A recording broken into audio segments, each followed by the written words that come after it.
야담 이야기. 돌쇠야, 나를 안아줘, 제발. 옛날 한 시골에 쩍하면 조상님의 분부라는 말로 동생을 부려먹는 형과 형의 행실이 안 입고 오나 형제간의 의리에 모시겨 굽석굽석 말을 듣는 고지식한 동생이 아래옷집에서 살고 있었습니다. 그런데 동생은 힘이 세서 동네에서 알아주는 장사였습니다. 한 번은 동생이 산에 나무하러 갔다가 어느 포수의 총에 맞아 죽은 멧돼지 한 마리를 주워왔습니다. 동생이 지고 온 멧돼지를 본 형수가 쫑드르르 집에 들어가더니 인차 형이 헛기침을 하며 나왔습니다. 형님 어서 오십시오. 아우가 산에 갔다가 멧돼지를 얻어왔다면서? 그렇습니다. 형님, 그러지 않아도 오늘 내가 갈까 했는데 갑자기 몸이 불편해서 여직 못 갔는데 어쨌든 잘 됐군. 무슨 말씀인지요?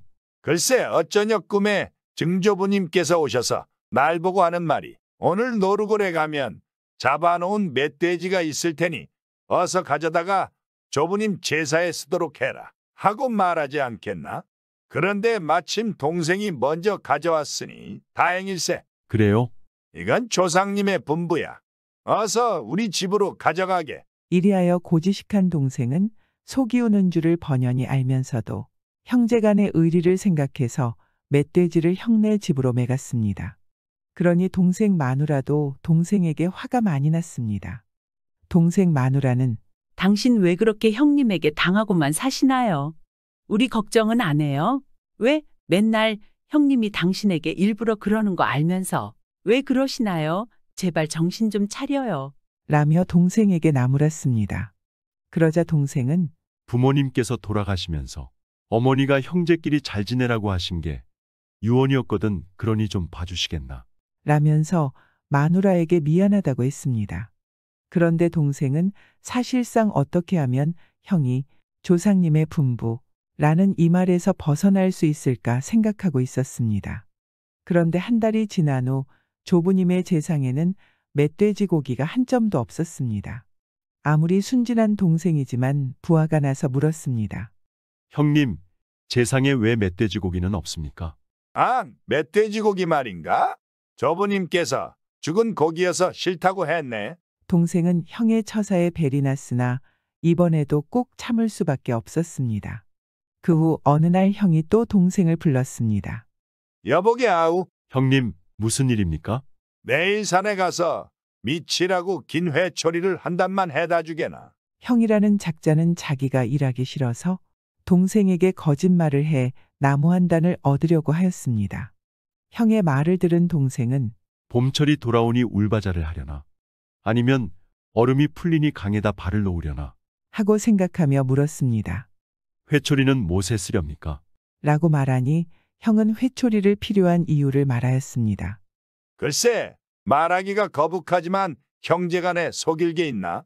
실은 자네 형수가 어쩌녁에 실수한 일이 있었네? 그게 말이지. 밤에 자고 있었는데 마누라가 갑자기 잠꼬대를 하더라고. 그래서 자세히 듣다 보니 마누라가 하는 말이 돌쇠야 어디 갔다 인제 오느냐. 내가 너를 한참 기다렸잖니. 빨리 와서 나를 안아줘 제발. 이라며 잠꼬대를 하더라고. 그래서 선비 체면에 말로 해서는 안 되겠고 매를 대자니 양반 체면에 차마 여자 몸에다 매를 댈 수 없고 라며 동생에게 거짓말을 하였습니다. 지당한 말씀입니다. 그렇다고 행세하는 양반의 도리에 그냥 둘 수는 없고 해서 회초리를 해오면 내가 대신 맞겠네. 그래서 자네가 나에게 회초리로 때려주길 바라네. 그런데 내가 맞을 회초리를 내가 해올 수 있나? 그러니 수고스러운 대로 아우가 갔다 오게. 동생은 형이 어쩌다가 조상님의 분부라는 말을 하지 않는지라 일부러 이것도 조상님의 분부인가요? 하고 물었습니다. 암 그렇고 말고 더 말할 것 있나? 그런데 그렇게 많이 해서 뭘 합니까? 하! 내가 어떻게 번번이 아우에게 시키겠나? 그래서 절에 한 번에 신세를 지려고 그러네. 형의 말을 들은 동생은 갑자기 뭔가가 스치는 생각이 들었습니다. 그래 이참에 조상님의 분부를 해결할 수 있겠는데. 라며 허파에 바람이 들어차며 배꼽이 춤을 추었지만 배를 끌어안고 산에 가서 회초리를 해왔습니다. 형님 분부대로 해왔습니다. 나무단을 본 형은 속으로 저 것이면 고기발을 놓아 물고기를 실컷 먹게 되겠구나. 하고 웃음집이 흔들흔들했지만 눈을 감고 아웅할 수는 없는지라. 수고했네. 그런데 수고한 바에 마저 수고해주게. 하고는 망건과 옷을 벗어놓고 마당에 엎드려 조상님께 아뢰나이다. 마누라가 여차여차 실수를 했는데 자기가 대신 매를 맡겠습니다. 라며 동생에게 또 이건 조상님의 분부일세. 내가 집안을 다스리지 못해서 불측한 일이 생겼으니 그 죄로 100대를 맞아야겠네. 자, 어서 때리게나. 동생은 이런 때에 형님이 정신을 번쩍 차리게 버릇을 떼야겠다고 생각하고 단단한 회초리를 골라주며 물었습니다. 정말 매를 맞아야 합니까? 맞아야 하고 말고. 자, 사정을 두지 말고 볼기를 내리치게. 형은 동생 앞에 옆으로 섰습니다. 그러자 동생은 준비는 다 됐습니까? 대고 말고 샘을 세며 때리게. 자, 그럼 시작하겠습니다. 동생은 손에다 힘을 주며 형의 살찐 궁둥이를 답새기고는 하나, 하고 소리쳤습니다. 악야. 형이 급한 소리를 치는데 그의 엉덩이에는 대뜸 시뻘건 피멍이 졌습니다. 짝 하는 소리와 함께 동생이 둘, 하고 셀 때 아이쿠, 사람 죽는다. 가만 있게. 하고 형이 단두매에 죽어가는 소리를 하는데 딱 하고 또 매가 날아들었습니다. 그때 형은 펄쩍 뛰어 일어나며 아이쿠, 사람 살려라. 잠깐만. 하고 궁둥이를 싸지고 맴돌았습니다. 원래 형의 생각인즉 어진 동생이 설마 때리랴 때려도 한두 매 때리는 척하고는 그만둘 것이라고 여겼는데 정작 동생이 때리는 걸 보니 마음먹고 때리는지라 체면이고 뭐고 또 조상님의 분부를 내들 수밖에 없게 되었습니다. 형님 왜 이러십니까? 동생이 모르쇠를 대고 물었습니다. 아이쿠, 이젠 됐네. 나머지 97매가 남았는데요. 나머지 97매는 조상님이 그만두라고 분부했어. 조상님께서 100매를 때리라고 하지 않았습니까? 처음엔 그랬었지. 근데 지금부터는 그만 때리라는 조상님의 분부일세. 아이고, 그 꼴을 보며 동생은 이렇게 물었습니다. 그럼 저도 이제부터 조상님의 분부를 안 들어도 괜찮겠죠? 물론이지, 물론이야. 그럼 좋소이다. 조상님의 분부를 안 듣자면 저는 이제 97매를 마저 때려야겠습니다. 어? 아니야. 조상님의 분부야 들어야지. 그래요? 그럼 100매를 다 맞아야 효손이죠. 응?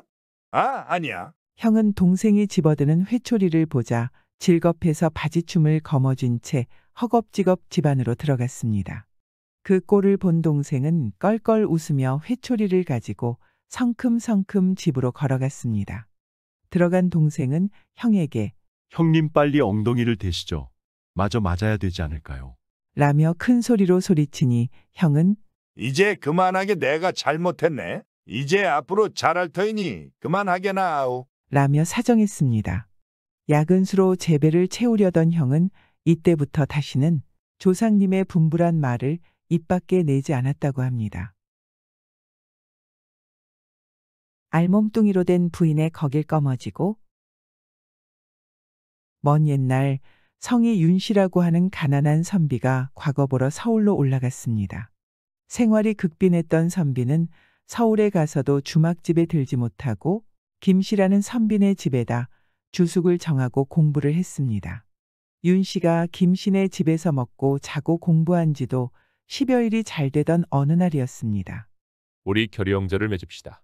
그러지 않아도 김씨의 신세를 많이 지고 있던 윤씨는 김씨가 이렇게 제기하자 선뜻 응했습니다. 나이를 따져보니 윤씨가 2살 이상이어서 김씨는 윤씨에게 절을 하고 형님이라 부르고 아내도 불러들여 인사를 시키었습니다. 김씨는 부모들한테서 물려받은 재산이 많아 생활이 유족한지라 돼지와 닭을 잡고 떡을 치고 잔치를 베풀어 이웃들까지 청하였습니다. 그때부터 김씨와 윤씨는 형님 동생하며 같이 과거 볼 준비를 하였습니다. 김씨가 모를 것이 있어 형님 윤씨에게 물으면 윤씨는 막힘없이 차근차근 가르쳐 주었습니다. 이러는 사이에 과거날이 되었습니다. 동생이 생각해보니 아무래도 자기 학식으로는 과거 시험을 쳐봤댔자 한강에 돌 던진 격이 될 것이 뻔한지라 비위를 무릅쓰고 청들었습니다. 형님, 오늘은 과거를 봐야겠는데 형님도 아시다시피 내 재간으로는 하늘의 별따기죠. 그래서 형님께서 내 이름으로 한 편 써주지 않겠는가 해서 말씀드립니다. 그러다가 둘 다 낙방되면 자네 후회하지 않겠나? 후회할 게면 제가 말을 낼 리 있겠습니까? 그렇다면 내가 대피를 해봅세. 윤 씨는 신세도 많이 졌고 또 결의 형제까지 맺었는지라 김 씨의 요구에 선선히 동의했습니다. 과장에 앉아서 먼저 자기 이름으로 한 편을 제꺽 쓴 다음 또 김 씨의 이름으로 한 편을 잘 쓰고 다듬은 다음 바쳤습니다.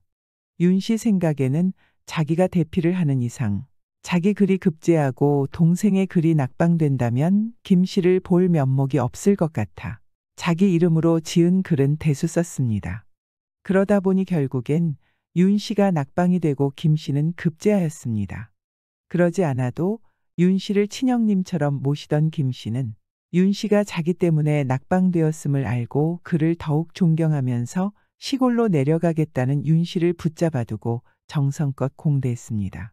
윤 씨가 집을 떠난 지 하도 오래기에 기어이 떠나려고 하니 김 씨는 그에게 돈뭉치를 내주면서 형님, 이 돈을 가지고 땅이나 사서 진지나 떨구지 마십시오. 그리고 어려운 일이 있으면 주저마시고 아무 때나 올라오십시오. 하고 진심으로 말했습니다. 집에 돌아온 윤 씨는 부모님들이 연로하신 데다가 불치의 병에 걸려 김 씨가 준 돈을 몽땅 쓰고도 나중에는 논밭까지 팔아서 약을 썼습니다.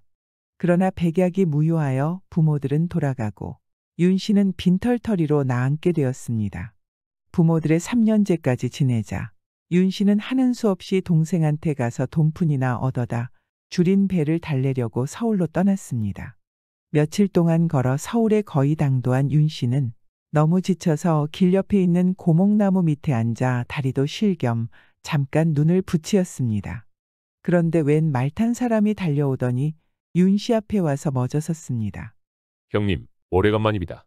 윤 씨가 보니 그가 바로 자기가 찾아가는 동생이었습니다.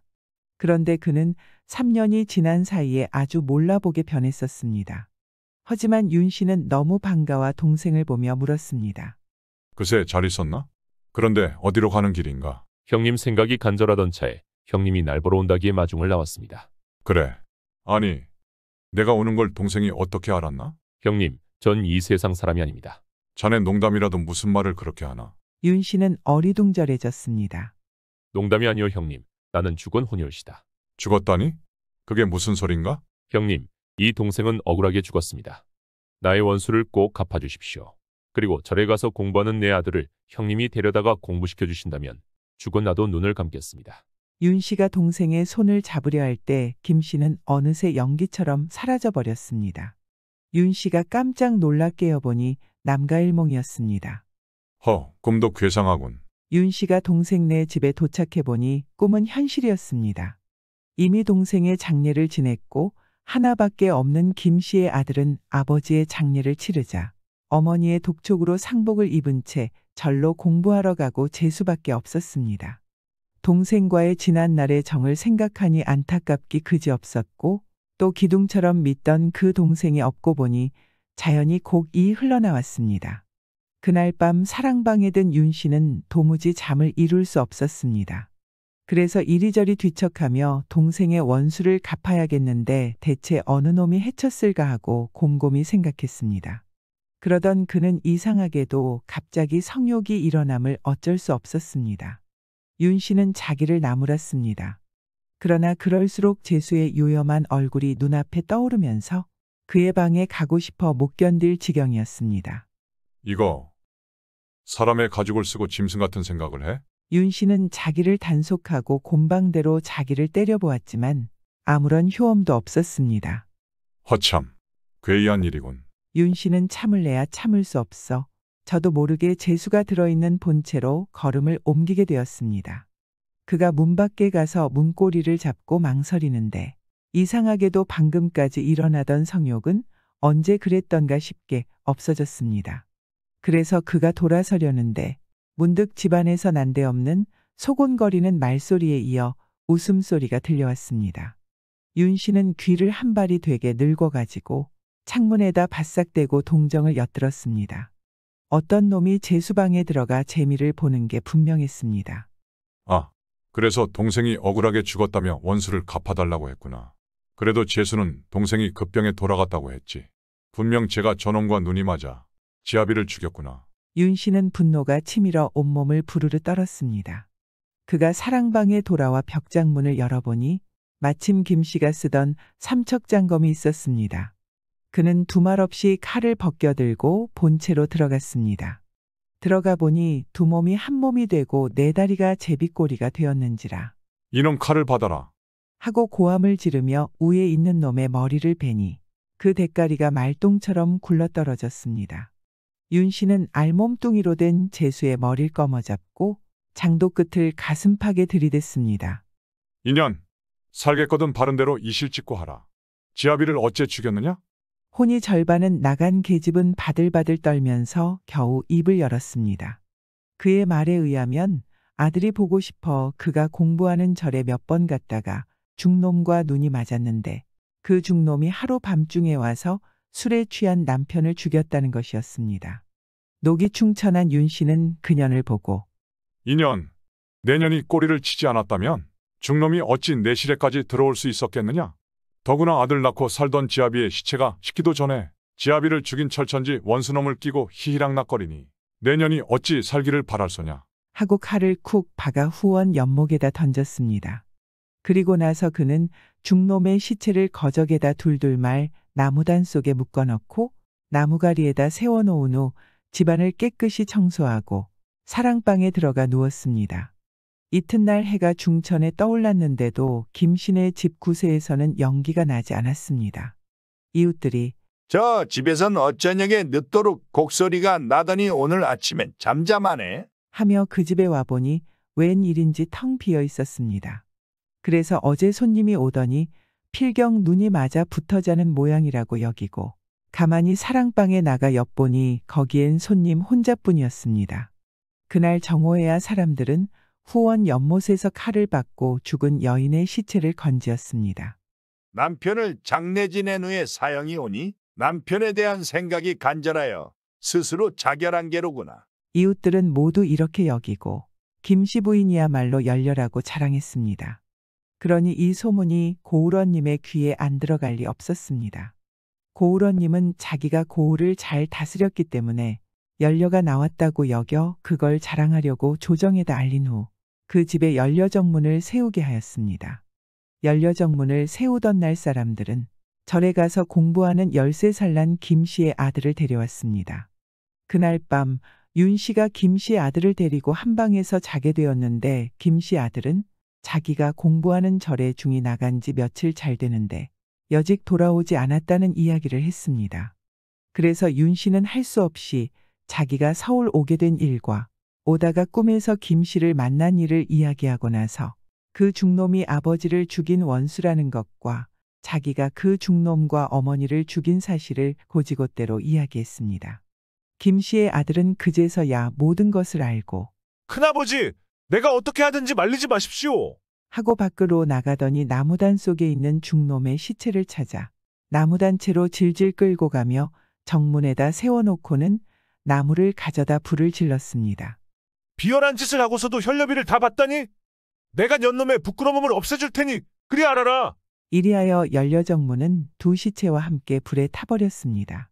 이튿날 김씨 아들은 윤 씨를 따라 시골로 내려갔습니다.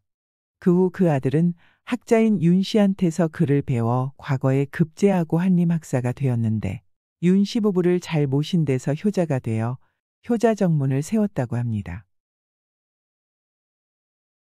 부인은 웃으며 서방님 다리가 셋이네요. 옛날 한 총각이 장가간 지 얼마 지나지 않아서 새각시를 데리고 처가에 놀러 가게 되었습니다. 속담에 이르기를 아내가 고우면 처갓집 말뚝 보고도 절한다고 마음이 비단같이 곱고 용모 또한 꽃같이 고운 아내를 얻은 그는 남처럼 잘 살지는 못했지만 장가가서 처가에 처음 가는 길이라 성심을 다해서 떡도 가지가지하고 엿도 다리고 닭도 잡아가지고 아내와 둘이서 힘들어도 이고지고 처가로 찾아갔습니다. 이들 부부가 땀을 철철 흘리며 집에 들어서니 약속이나 한 듯 맞사위와 둘째 사위도 부인네들을 데리고 처가에 와 있었습니다.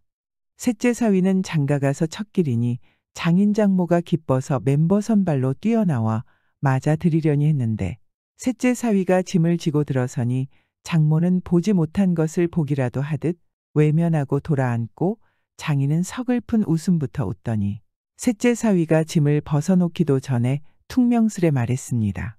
이 사람, 맞사위와 둘째 사위는 말 타고 견마까지 잡히고 왔는데 자넨 자네의 그 정강말을 타고 짐까지 그렇게 지고 왔나? 참내, 이 사람들을 보기가 안 됐네. 장인은 이렇게 한마디 던지고는 셋째 사위가 짐을 벗어놓고 절하는 것도 받지 않고 그저 맞사위와 둘째 사위만 사위라고 그들과 마주 앉아 이야기하고 장모 또한 셋째 사위와 셋째 딸과는 말 한마디 하지 않았습니다. 그러니 맞사위와 둘째 사위는 어깨가 석자새치나 올라가서 셋째를 꼬은 보리자루처럼 한쪽에 밀어놓고 거들떠보지도 않았습니다. 기분이 상하면서 마음이 뒤틀렸습니다. 하지만 셋째 사위는 그들과 맞서 싸울 수도 없고 아내의 얼굴을 보기도 안 되어 참고 견디며 밖에 나가 마당도 쓸고 나무도 패면서 지냈습니다. 헌데 하루 지나도 그 모양 그 꼴이요. 이틀이 지나도 그 모양 그 꼴이더니 사흘째 되는 날부터는 맞사위와 둘째 사위가 나서서 이래라 저래라 하며 제 집 종부리듯 하자고 들었습니다. 부하가 상투미까지 치민 셋째 사위는 온다 간다는 말 한마디 하지 않고 집에 돌아와 버렸습니다. 그러니 그의 아내도 남편을 따라 집에 돌아왔습니다. 아내는 집에 들어서자 남편 보기가 너무도 민망해서 머리를 숙이고 죄진 사람처럼 남편 앞에 앉아서 한마디 말도 못했습니다. 이때 남편이 아내를 보고 말했습니다. 여보, 나같이 못 사는 남편을 만나서 당신까지 업심을 받았으니 내 사내대장부로 태어나 부인의 얼굴을 볼 면목조차 없게 됐소. 무슨 말씀을 그렇게 하셔요. 부귀빈처는 몰래바퀴 돌듯 한다는데 우리라고 날마다 이렇게 살겠나요? 소첩이 비록 여자의 몸이지만 낭군님 마음만은 알고 있사오니 우리 부부 합심하면 무슨 일인들 못하리옵까. 젊은 부인이 이같이 말하자 남편은 벌써 생각이 있었는지라 덥석 부인의 손을 잡고 자기 생각을 내놓았습니다. 여보, 내 이번에 처가에 가서 여간만 관세를 받지 않았소. 그렇지만 관세를 받고 보니 우리도 마음 맞춰 소같이 일하고 쥐같이 먹으면서 개미 금탄 모으듯 합시다. 자, 오늘부터 끼니마다 콩죽을 2사발 써놓고 내가 1사발 당신이 1사발을 먹되 혹 나한테 손님이 오면 내 앞에 콩죽을 손님께 대접하고 내가 한 끼 굶고 당신한테 손님이 오면 당신이 한 끼 굶으란 말이요. 10년 동안 이렇게 먹으며 이를 악물고 버느라면 우리라고 못 살겠소? 어떻소? 이렇게 할 만하오. 낭군님 생각대로 하겠사옵니다.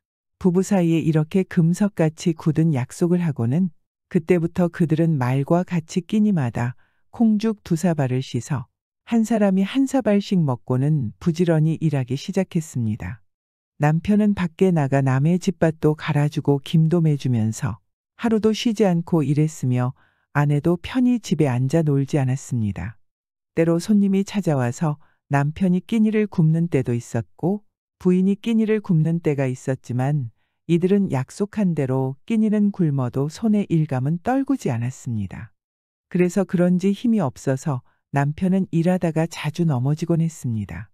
그래서 어느 날 나무를 하다가 발을 헛디디는 바람에 넘어져서 다리가 부러지는 바람에 근처의 굵은 나뭇가지를 지팡이 삼아 내려왔습니다. 그러자 부인이 무슨 일이냐며 물어보는데 나무를 하다가 기운이 없어 넘어졌다고 하였습니다. 부인은 남편을 보고 안쓰러웠지만 일부러 농담으로 당신 다리가 3개네요. 하면서 웃었습니다. 그러자 남편도 그러게, 그런데 다리가 3개인데 몸은 더 힘들구먼. 라며 웃어 넘겼습니다. 그래도 부부는 열심히 일하면서 살았습니다.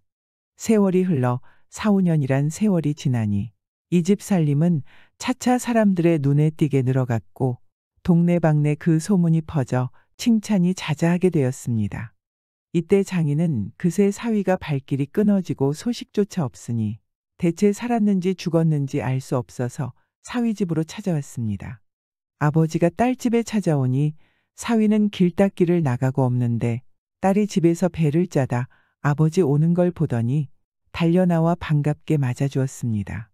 딸은 아버지가 왔다고 맛있는 채도 볶고 떡까지 해서 잘 대접하고는 천을 사다 버선을 만들어 올리고 두루마기도 새 두루마기를 지어 올렸습니다.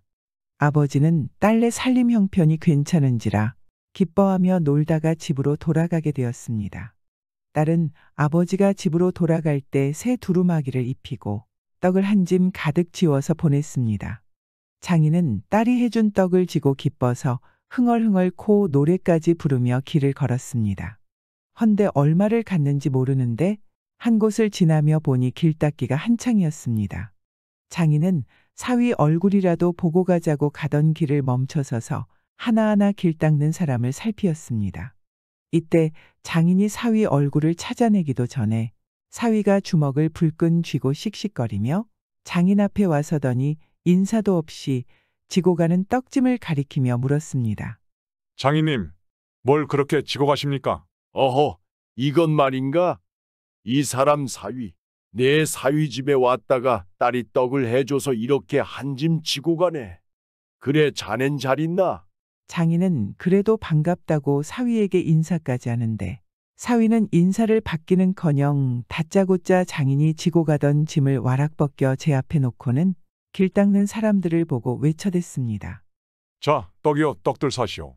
떡이라는 소리에 일하던 사람들이 욱스러워 나 하나 너 하나 하며 앞을 다투어 떡을 사 먹었습니다. 그 바람에 성이 상투미까지 치민 장인은 그만 획 돌아서서 뒤도 보지 않고 가버렸습니다. 이때로부터 류스와 같은 세월은 또 5, 6년 지나서 셋째 사위네는 한 고을 갑부가 부럽지 않게 잘 살게 되었습니다. 이때 셋째 사위 손꼽아 세어보니 처가에 갔다 온 지도 10년이 되었고 장인의 환갑도 눈앞이었습니다. 여보, 내가 처가에 갔다 온 지도 꼭 10년인데 생각해보니 장인님 환갑도 오라지 않구만. 10년이면 강산이 변한다고. 우리도 이만하면 한 고을 갑부가 부럽지 않게 살게 되었는데 우리 장인님 환갑도 볼 겸 그새 지나온 이야기도 할 겸 겸사해서 한번 가봄이 어떠하오?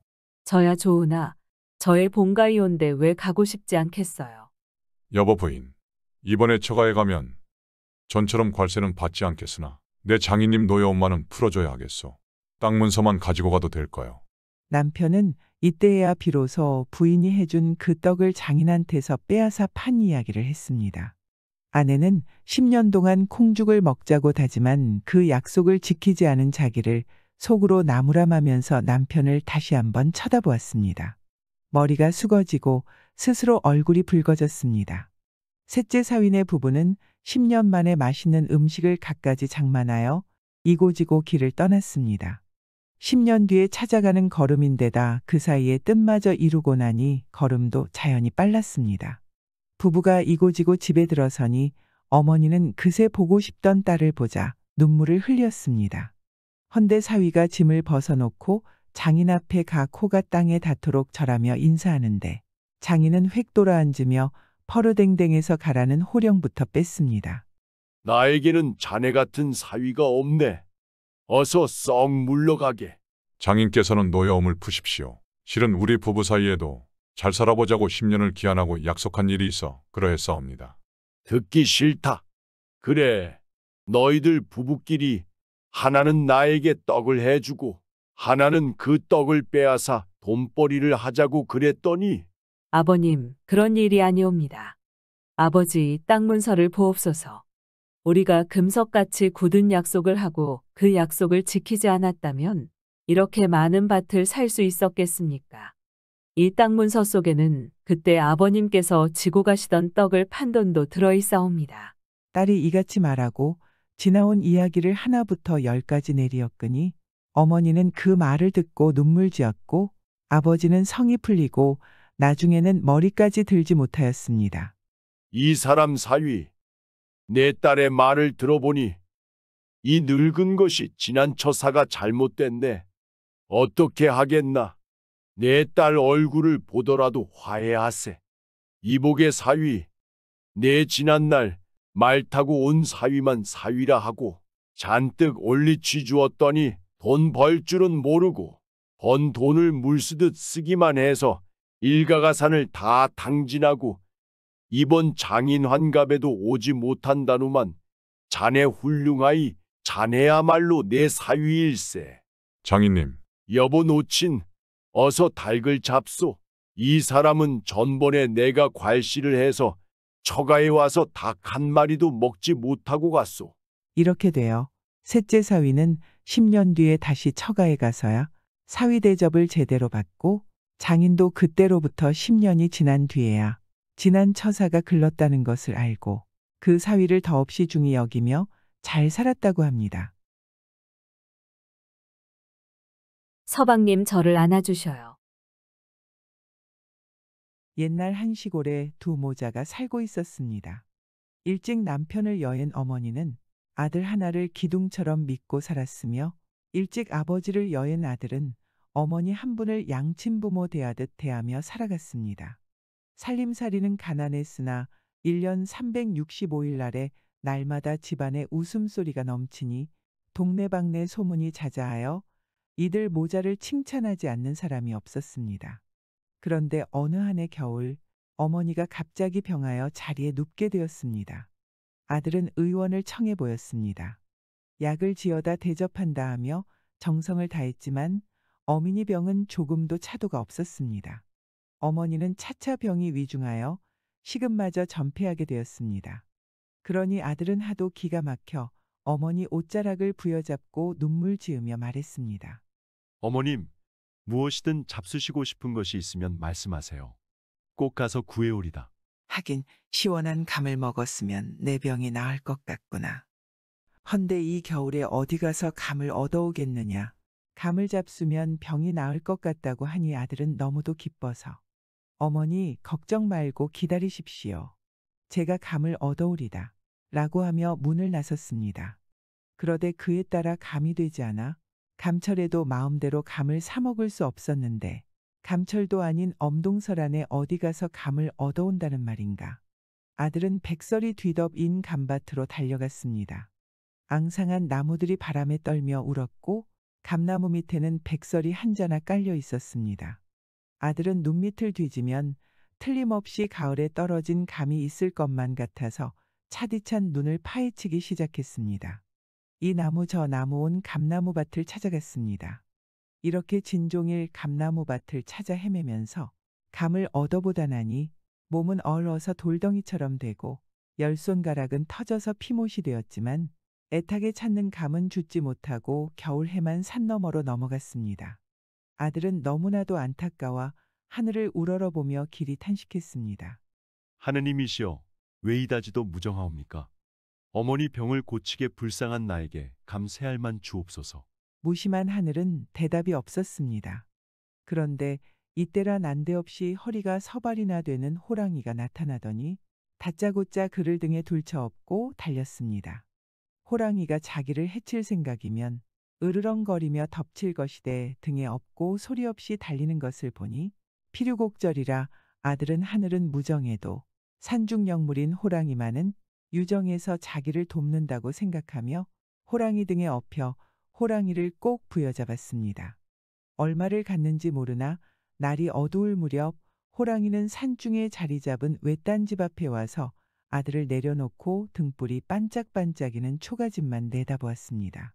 아들이 이를 보고 생각하니 그 집에 감이 있으니 그 집에 들어가 감을 얻으라는 뜻이 분명했습니다.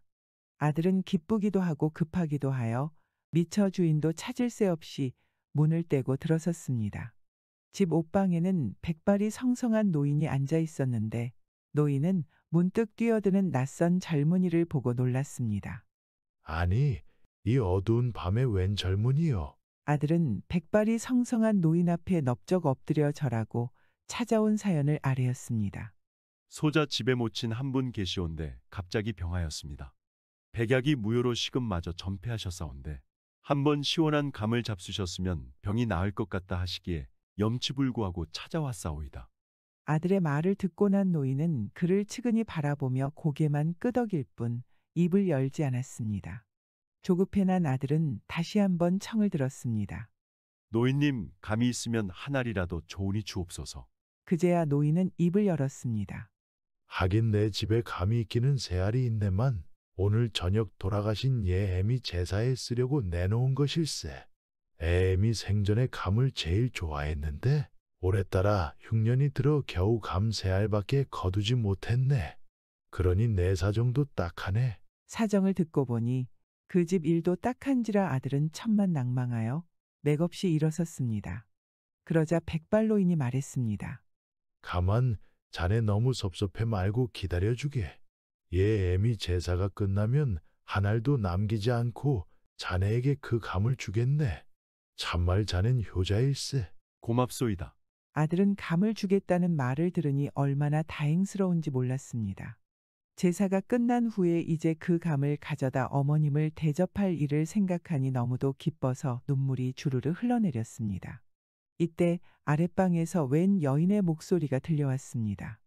아버님, 아버님께서 돌아가신 어머님을 그처럼 잊지 않으시고 생각하여 주시니 소녀 기쁘기 한량없나이다. 하오나 소녀 한마디 여쭐 말씀이 있소이다.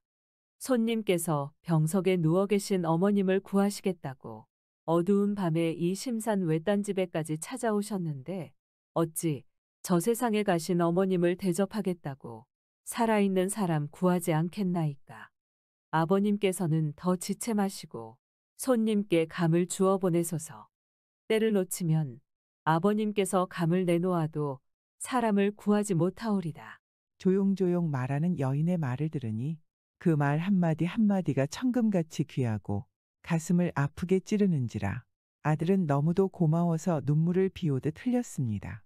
딸의 말을 듣더니만 노인은 스스로 머리를 툭 쥐어박으며 입을 열었습니다. 이 늙은 것이 잘못 생각했구나. 내 말이 천만 옳다. 얘야, 어서 움에 들어가 그 감 세 알을 내다 이 젊은이에게 올려라. 젊은이, 이 늙은 것을 허물 없이 대해도 좋네. 이윽하여 처녀가 감 세 알을 들고 나와 이 총각에게 주었습니다. 그는 처녀에게 골백번 살해하고 밖에 나왔습니다. 문 밖에 나오니 호랑이가 기다리고 있다가 아들을 둘쳐업고 바람처럼 내달았습니다. 그날 밤 감 세 알을 잡숫자 어머니는 정신이 난다며 자리를 털고 일어나 앉았습니다. 감 세 알이 약은 아니지만 어머니에게는 이보다 더 좋은 약이 없었습니다. 어머니는 아들의 손을 으스러지게 잡고 말했습니다. 얘안 내 너 같은 효자를 두어 엄동설 안에 감을 다 먹고 정신 차리고 일어났구나. 얘야, 너 고생인들 여복했겠느냐? 어머니의 물음에 아들은 어머님, 호랑이가 이 아들을 도왔고 고마운 그 시골 처녀가 어머님을 구했어요. 라고 하면서 자초지종을 일일이 아뢰었습니다. 그러니 어머니는 그 이튿날로 은인을 찾아가 인사 올리자고 아들과 약속하였습니다. 이리하여 어머니는 감 세 알 덕에 병이 났고 후에는 또 그 감 세 알이 인연이 되어 총각은 시골 처녀와 혼인하였지만 혼인식은 올리지 못했습니다. 첫날 밤이 되자 서로 부끄럽게 쳐다보다가 총각이 처녀를 아느니 맘씨 고운 그 시골 처녀는 서방님 저를 안아주셔서 감사합니다. 라며 눈물을 흘렸습니다. 후에 며느리는 마당에 감나무를 옮겨 심어 매해마다 감을 따서 시어머니에게 드리며 함께 화목히 지내며 만년을 행복하게 살았다고 합니다. 저 탐스러운 것을 따먹고 싶네. 옛날 천하명산인 금강산 장안사라는 절이 있었는데 절간지는 세력이 하늘에 닿아 금강산 아래 좋은 땅이란 땅은 다 차지하고 백성들을 못살게 굴었습니다. 장안사 주지는 특히 그를 잘 짓기로 원근의 소문이 자자하였는데 그는 장삼자락을 날리며 한간에 내려가 꽃같은 처녀들을 희롱하지 않으면 절에 올방자를 틀고 앉아 재산께나 있는 집사람들을 불러다 놓고 글짓기 내기를 하자 해서는 남의 집가산을 빼앗아내곤 했습니다. 어느 날 주지는 또 못된 생각을 하던 끝에 동자중을 시켜 임진사를 불러왔습니다. 임진사는 초시에 급제하여 진사벼슬을 얻어가진 데다 가산도 금강산하에서는 첫 손가락을 꼽을 만치 잘 살았습니다. 주지는 임진사가 절에 들어서자 그를 불러 앉혀놓고 속으로 그의 재산을 빼앗을 못된 궁리를 하면서도 겉으로는 그럴듯하게 추어 오렸습니다.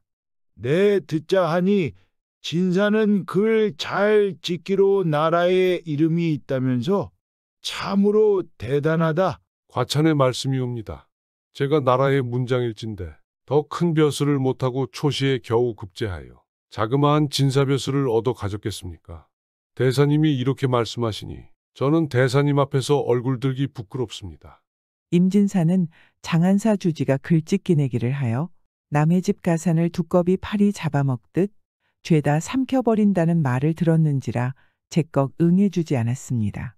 하지만 장안사 주지는 마이동 풍격으로 그의 말을 한마디도 듣지 않고 제 생각대로 하자고 들었습니다.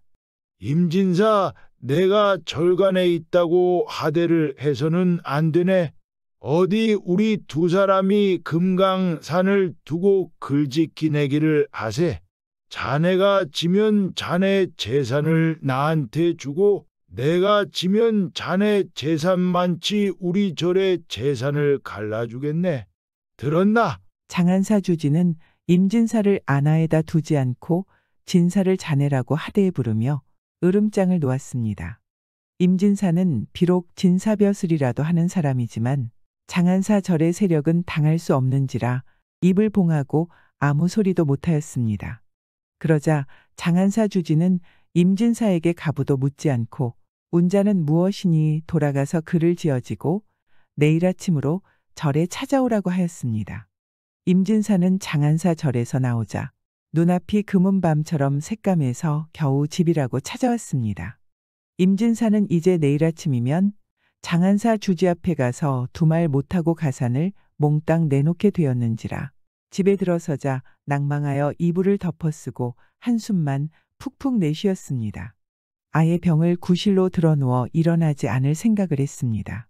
그런데 임진사네 집에는 남달리 총명하고 글재주가 있는 며느리가 있었습니다. 며느리는 너무나 총명해서 집안일이건 동네 일이건 무슨 일이 생길 때마다 웬만한 건 다 해결해 나갔습니다.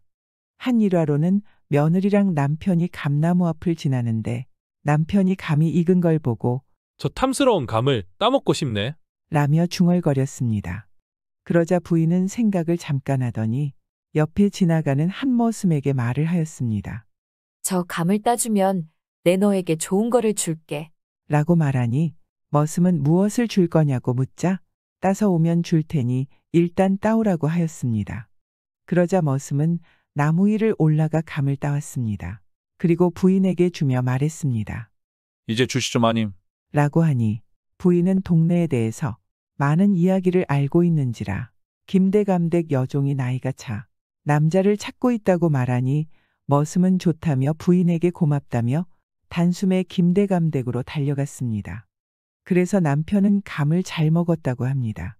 그 머슴도 여종과 혼사를 이뤄서 머슴은 부인에게 언제든지 감을 드시고 싶으면 말하라고 할 정도였습니다. 저녁 때가 되어 며느리가 저녁상을 들고 들어가니 그때까지 시아버지는 이불을 덮고 누워 한숨만 쉬고 있었습니다. 얼굴에 수심이 안개 끼듯 해가지고 한숨만 쉬며 누워있는 시아버지를 보니 필요곡절이라 며느리는 상을 내려놓고 시아버지에게 물었습니다. 아버님, 왜 그러십니까? 어서 일어나 진지 드셔야지요. 자네 알 일이 아니네. 내 오늘 장안사 주지가 불러서 갔다 왔네. 후. 임진사는 또 땅이 꺼져라 하고 한숨을 내쉴 뿐 그 사연은 말하지 않고 입을 다물었습니다. 하지만 총명한 임진사 며느리는 시아버지가 장안사 주지가 불러서 갔다 왔다는 말을 듣자 속으로 짐작이 가서 시아버지를 보고 대뜸 이렇게 물었습니다. 아버님, 장안사 주지가 글짓기 내기를 하자고 하셨지요? 그렇네. 그런데 자네는 이 일을 어떻게 아나? 장안사 주지에게 그런 고약한 행실이 있다는 말을 시집와서 몇 번 들었사옵니다. 그러니 임진사는 며느리에게 자초지종을 숨김없이 이야기하고 글재와 운자까지 다 말하였습니다. 그리고 며느리 보기가 안 되었다는 듯 다시 이불을 덮어쓰고 일어나려 하지 않았습니다. 이때 며느리가 누워있는 시아버지를 부축하여 앉히며 말했습니다. 아버님, 걱정 말으시고 일어나 진지 드세요. 시집 오기 전에 저도 글을 좀 배웠사오니 그 글은 제가 지어 올리겠사옵니다. 이 사람 며느리 말은 고맙네만 글 잘 짓기로 원군의 소문이 자자한 장한사 주지를 당하겠나? 아버님, 염려 마옵소서. 시중천자 이태백이라면 몰라도 그까짓 절간의 중놈하고야 비기지 못하오리까. 임진사는 며느리 말 한마디에 저도 모르게 힘이 생겨서 수저를 들고 저녁을 먹었습니다. 헌데 상을 물리고 이국리 저국리 하다가 자리에 누우니 또 근심이 생기고 근심 뒤끝에는 한숨밖에 나가지 않았습니다. 아무리 생각해도 치맛자락을 두르고 부엌 안에서 끼니나 짖는 며느리가 절간에서 재간을 피우며 남의 집 재산을 빼앗아내는 주지를 당해낼 것 같지 않았고, 그렇다고 자기가 그 글재와 운에 따라 글을 짓자고 생각하니 글 짓기 전에 기부터 꺾여서 글이 나오지 않았습니다. 이렇게 며느리도 믿지 못하고 자기도 글 한자 써내지 못하다 보니 그만 한숨 끝에 날이 새고 동산의 쟁반 같은 해가 솟아올라 약속한 날 아침이 되었습니다. 아침때가 되자 며느리가 환한 얼굴에 맑은 웃음을 짓고 아침상을 받쳐들고 들어왔습니다. 며느리는 아침상을 내려놓자 시아버지가 묻기도 전에 밤새 지은 글을 시아버지에게 보였습니다. 아버님, 글을 지었사오니 보시고 진지 드시고 절에 가보옵소서. 밤새 지은 글이라 크게 훌륭하지는 못하오나 그까짓 절간 중놈의 글하고야 못 비기겠습니까? 임진사 며느리 지어놓은 글을 펼쳐놓고 보니 첫 구절은 동방에 금강산이 소순이 중에 우악이 났더라. 석굴이 많으니 왕모가 서쪽에 태어난 것을 한탄하더라. 라고 지었는데 글씨도 놀랄만치 잘 썼지만 금강산을 중국의 오악에 비기면서 서왕모가 이와 같은 성경에서 태어나지 못한 것을 한탄하였습니다. 하였으니 그 글의 기계 또한 대단하였습니다.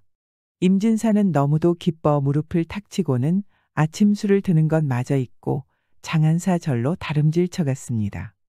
임진사가 절에 당도하자 장한사 주지는 벌써 임진산의 재산을 제 손에 넣기라도 한 듯 턱을 잔뜩 쳐들고 임진사를 내리보며 물었습니다.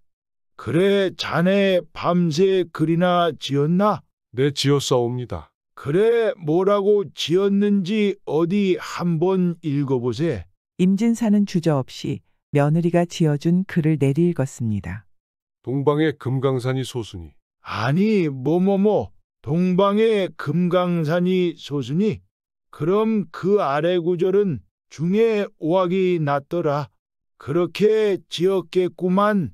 그러하옵니다. 그럼 두 번째 구절은 성경에 석굴이 많으니. 가만히 있자.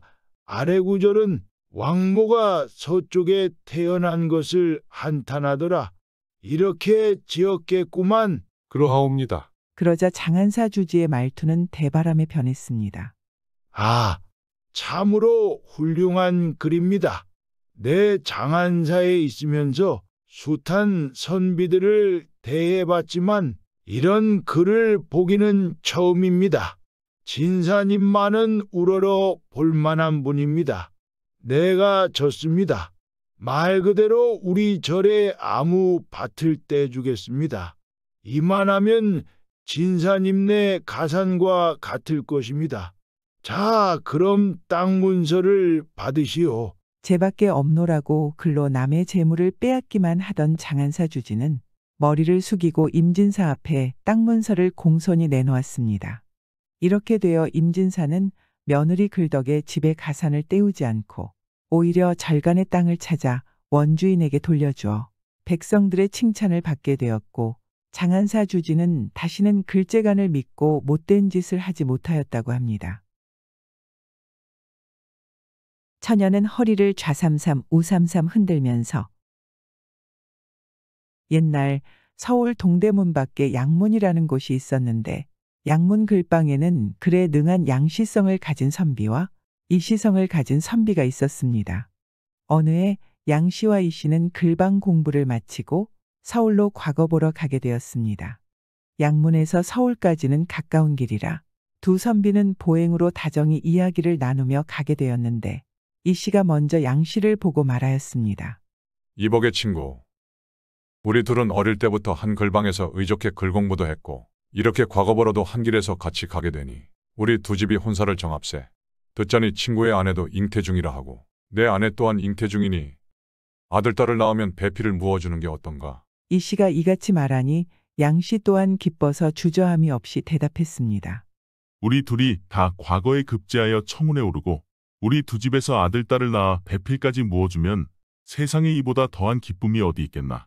그렇게 합세.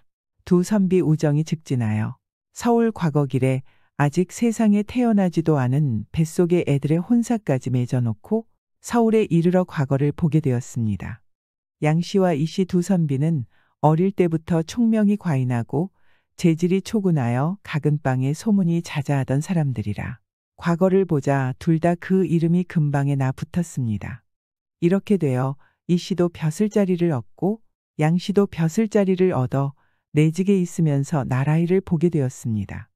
두 선비는 벼슬자리를 얻고 조정의 마음대로 드나들게 되자 양문에 있는 일식 솔들을 서울에 거느리고 와서 남들이 보라는 듯이 살아갔습니다. 게다가 두 집 부인이 다 뱃속 혼인을 정해준 아이들을 탈이 없이 낳았습니다. 양신에는 옥골 선풍 같은 아들을 낳아 그 이름을 헌수라 짓고 이 신에는 꽃 같은 딸을 낳아 그 이름을 화옥이라 지어놓고 서로 아침 저녁으로 왕래하면서 애들이 커가는 것을 보니 세상에 이보다 더한 영화가 없는 것 같았습니다. 그런데 호사다 말하고 옥골 선풍 같은 아들을 두고 날마다 오며 가며 명절처럼 즐겁게만 지내던 양 씨가 갑자기 병하였는데 의원을 보여도 방도가 없고 약을 써도 백약이 무효하여 그만 세상을 뜨고 말았습니다. 청운에 올랐던 양 씨가 세상을 하직하니 그 슬픔도 슬픔이려니와 가세가 점점 어렵게 되어 양신에는 더는 서울에서 살아갈 수 없게 되었습니다. 나라에서 내주는 복록을 받지 못하는 데다 이 시내까지 차차 발길을 끊고 외면하니 의지하고 살 데가 없는 양씨 부인은 품에 어린 헌수를 안고 고향 양문에 돌아갈 수밖에 없었습니다. 양씨 부인이 양문에 돌아오니 살던 고향이라 일가친척도 있고 낯익은 고향 사람들도 있어 모두 다 십시일반으로 도와주니 살아가기는 그렇게 막막하지 않았습니다. 게다가 헌수까지 무병하게 자라서 몇 해 뒤에 서당에 보내니 총명이 초군하여 하나를 배워주면 열을 알고 열을 배워주면 백을 통하여 양씨 부인은 차차 남편이 돌아간 슬픔을 누르고 자식을 키워가는 기쁨 속에서 세월 가는 줄 모르고 살아가게 되었습니다. 이때 서울에서 내직에 있는 이 씨는 차차 운이 튀어 해마다 벼슬자리가 올라가서 벼슬이 일국 판서에 이르렀고 그 딸이 또한 세월 따라 꽃과 같이 피는지라 지난날 과거길에 양신애와 뱃속 혼사한 일을 후회하던 끝에 딴 마음까지 먹게 되었습니다. 류수와 같은 세월은 흐르고 흘러서 어머니 품에 안겨 양문에 온 헌수도 어린 때를 벗고 방년에 이르러 그 나이 이팔이 되었습니다. 남자 나이 이팔이 되면 호패를 찬다고 헌수는 서울에 가 과거를 볼 생각에 주야가 따로 없이 부지런히 글을 읽었습니다. 헌데 이때 양씨 부인이 생각하니 이제는 아들이 장가갈 나이가 되었는데 서울 이신의 집에서는 감감무소식이라 필경 무슨 곡절이 있는 것 같았습니다. 그래서 이웃에 있는 한 노파를 찾아서 돈을 후히 주고 그 사연을 알아달라고 부탁하였습니다. 이웃에 사는 노파는 화장품을 가지가지 사가지고 장사꾼을 가장하고 서울 이판서 집으로 찾아갔습니다. 그러니 이 씨 부인이 이걸 사느냐 저걸 사느냐 하며 묻는데 이 씨의 딸은 마침 춤을 추고 있었는데 허리를 좌삼삼 우삼삼 흔들면서 웃으니 노파가 이 씨 딸 화오기를 보면서 춘삼월 화창한 봄날의 향기 풍기며 피어나는 꽃같이 이뻤습니다. 노파는 모르는 체하며 이 씨 부인을 쳐올렸습니다. 아유 참 부인께서는 세상 복을 혼자 누리는 듯하다. 그건 어찌 두고 하는 소리요? 아유 참 부인님도 슬하에 저토록 이쁜 아씨를 두었으니 복이 아니옵니까? 내 이 늙은 것이 팔도 강산을 다 돌아다니며 장사를 하며 명문가에도 들어가 보고 한간에도 가보지 않은 곳이 없사오나 집에 아씨처럼 이쁜 아씨는 오늘 처음 보옵니다. 옥경의 선녀에게 비기며 달 속의 상아 아씨에게 비하리까? 노파가 이렇게 극구 치하하니 이씨 부인은 크게 기뻐하며 갖가지 물감과 화장품을 손에 쥐이는 대로 다 샀습니다. 이때 파는 것 중 값지고 귀한 화장품을 꺼내어 그 딸에게 선사하며 며칠 묵게 해달라고 청을 들었습니다. 옛말에 제 자식을 고아하면 기장밥을 해 대접한다고 딸을 곱다고 쳐올리며 화장품까지 선사하니 이판서 마누라는 쾌히 응낙하였습니다. 이웃 노파가 이렇게 하여 이판서댁에 묵으면서 하루 이틀 지나는 사이에 그 내막을 염탐해보니 이 씨는 판서까지 된 후로는 아예 양신에는 생각이 없어 그 딸은 벌써 뉘집 명문가 자제에게 허운하고 잔치날을 기다리는 중이었습니다. 그런데 전날 양신애와 뱃속 혼이 난 일이 서울에 소문이 자자하기로 해서 이판서는 쌍둥이 딸을 두었다가 한날 한시에 잔치한다는 거짓 소문을 내고 종의 딸을 헌수에게 달아보낼 잡돌이까지 해놓고 있는 판이었습니다. 이웃 노파는 이 같은 형편을 알아내자 양문에 돌아와서 양씨 부인에게 사실을 하나부터 열까지 일일이 죄다 고하였습니다. 어느 날 양씨 부인은 아들을 불러놓고 이웃 노파가 염탐하여 온 이야기를 했습니다. 그런데 어머니는 분해서 떠는데 아들 헌수는 되려 아무렇지도 않다는 듯이 웃으며 말했습니다. 어머니, 그까짓 뱃속의 애들을 두고 맺은 혼사가 뭐라고 그토록 노여워하십니까? 그만 노여움을 푸십시오. 헌신짝도 짝이 있다고 사내로 생겨서 장가 못 가겠느냐마는 지나간 일이라도 너무나 괘씸하구나. 한때는 제가 먼저 말을 내어 혼인을 정해놓고 지금에 와서는 제가 잘되고 우리가 못 산다고 우릴 없이 여기니 이 안이 통분한 일이냐. 어머니, 어머님께서 정 그렇게 이대감의 행실이 괘씸하고 통분하옵시면 제가 이대감의 딸을 데려오지요. 그러면 그만이 아닙니까? 하기는 그렇다만 내가 무슨 수로 일국 판서의 딸한테 장가를 든다는 말이냐. 어머님, 근심 마옵소서. 똑똑한 사람은 제 앞에 당한 일을 처리할 수 있습니다. 이제 두고 보세요. 이러고 때가 되니 이판서댁에서 소식이 와서 헌수는 사모관대에 섣띠를 두르고 목화를 신고 의젓한 신랑 차림으로 신행을 떠났습니다. 이대감네는 잔치날이 왔다고 초래청을 차려놓고 두 신랑이 오기를 기다리더니 신행이 선호하여 당도하자 미리 짜놓은 대로 양헌수와 종의 딸을 초래청 한편의 전한상 동서에 마주 세우고 명문가의 아들과 자기 딸을 그 옆에 차려놓은 전한상 동서에 마주 세웠습니다. 이제 동서에 서로 마주서서 절을 하고 절을 받으면 부부가 되는 판이었습니다. 이대감네 잔치날이라 숱한 사람들이 신랑 신부를 구경하겠다고 모여와서 인산인해를 이루고 야단법석 고하됐습니다. 이 야단법석판의 양헌수는 옆에 선 명문가 아들과 슬쩍 자리를 바꿔서 서고 그를 자기가 서 있던 전한상으로 내밀었습니다. 그리고 화를 내며 말했습니다. 이 사람아, 왜 제가 설 자리도 모르는가? 어서 저기가 서게. 여긴 내가 설 자리일세. 잔치하기 전에는 색시라고는 보지도 못하는 세월인데다 한날 한시에 하는 잔치인지라 그 총각은 어느 것이 제 아내 될 사람인지 모르고 있었습니다. 그러나 헌수는 미리 들었는지라 제 아내 될 사람을 찾아서 마주섰습니다. 드디어례가 시작되었습니다. 헌수는 큰 낭자의 족두리를 쓰고 오색동다리라 3의 백색 값사로 만든 한삼으로 손을 감추고 마주선 꽃 같은 색시에게 꾸벅꾸벅 절 2번을 한 다음 청시롱실 느린 잔대를 받쳐들고 신부에게 술을 청했습니다. 그러니 이대감의 딸이 이마를 숙이고 헌수에게 4번 절하고 술을 보냈습니다.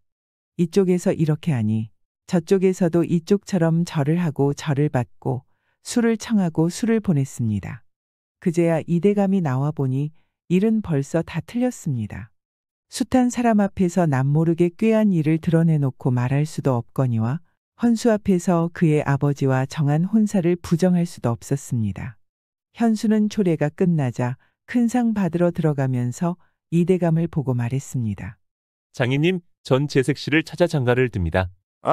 그래. 이대감은 벙어리 냉가슴 앓듯 말은 하지 못하고 그저 꺽꺽거리기만 했습니다. 이렇게 하여 총명한 양헌수는 제 색시를 찾아 장가들고 과거에 급제하여 나라실까지 보게 되었습니다. 그 후 병인년에 프랑스 군함이 강화도에 쳐들어왔을 때였습니다. 오대장이라는 사람이 프랑스 군과 싸우다 죽으니 온 서울이 물끓듯 하는 판인데 헌수가 그 대신 대장이 되어 프랑스 군대를 물리치고 나라의 위기를 돌려세웠다고 합니다. 이후부터 양원수라고 하면 모르는 사람이 없게 되었다고 합니다. 부인, 오늘 밤은 마음껏 즐겨 놀아봅세. 한간에서는 7월 칠성날을 걸교절이라고도 합니다. 재간을 비는 명절이라는 뜻인데 걸교절의 유래를 두고 이런 이야기가 전해지고 있습니다. 옛날 한 고을에 한 쌍의 원앙처럼 금슬이 좋게 살아가는 부부가 있었습니다.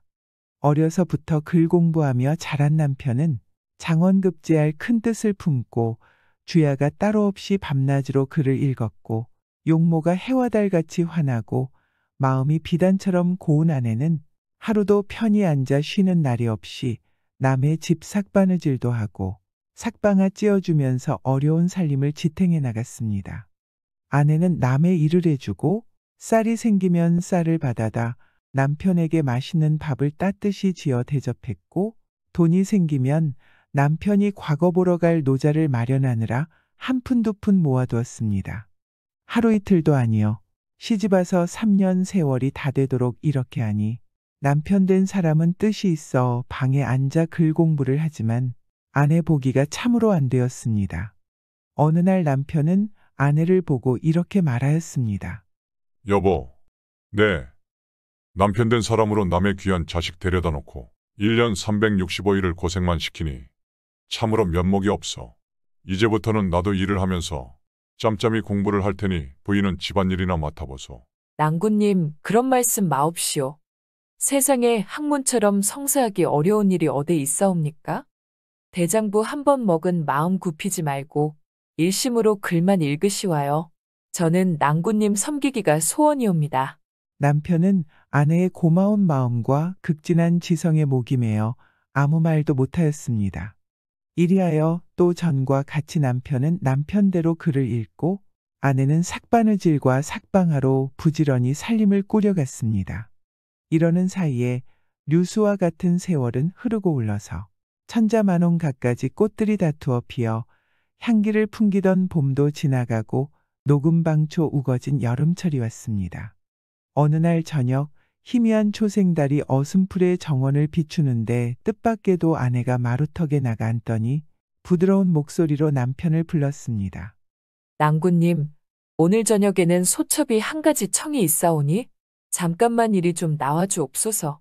남편은 생전 아무 지청구 없이 수거꺽 일만 하던 아내가 오늘은 무슨 청이 있길래 찾는가 하여 급히 나와 아내 곁에 앉았습니다.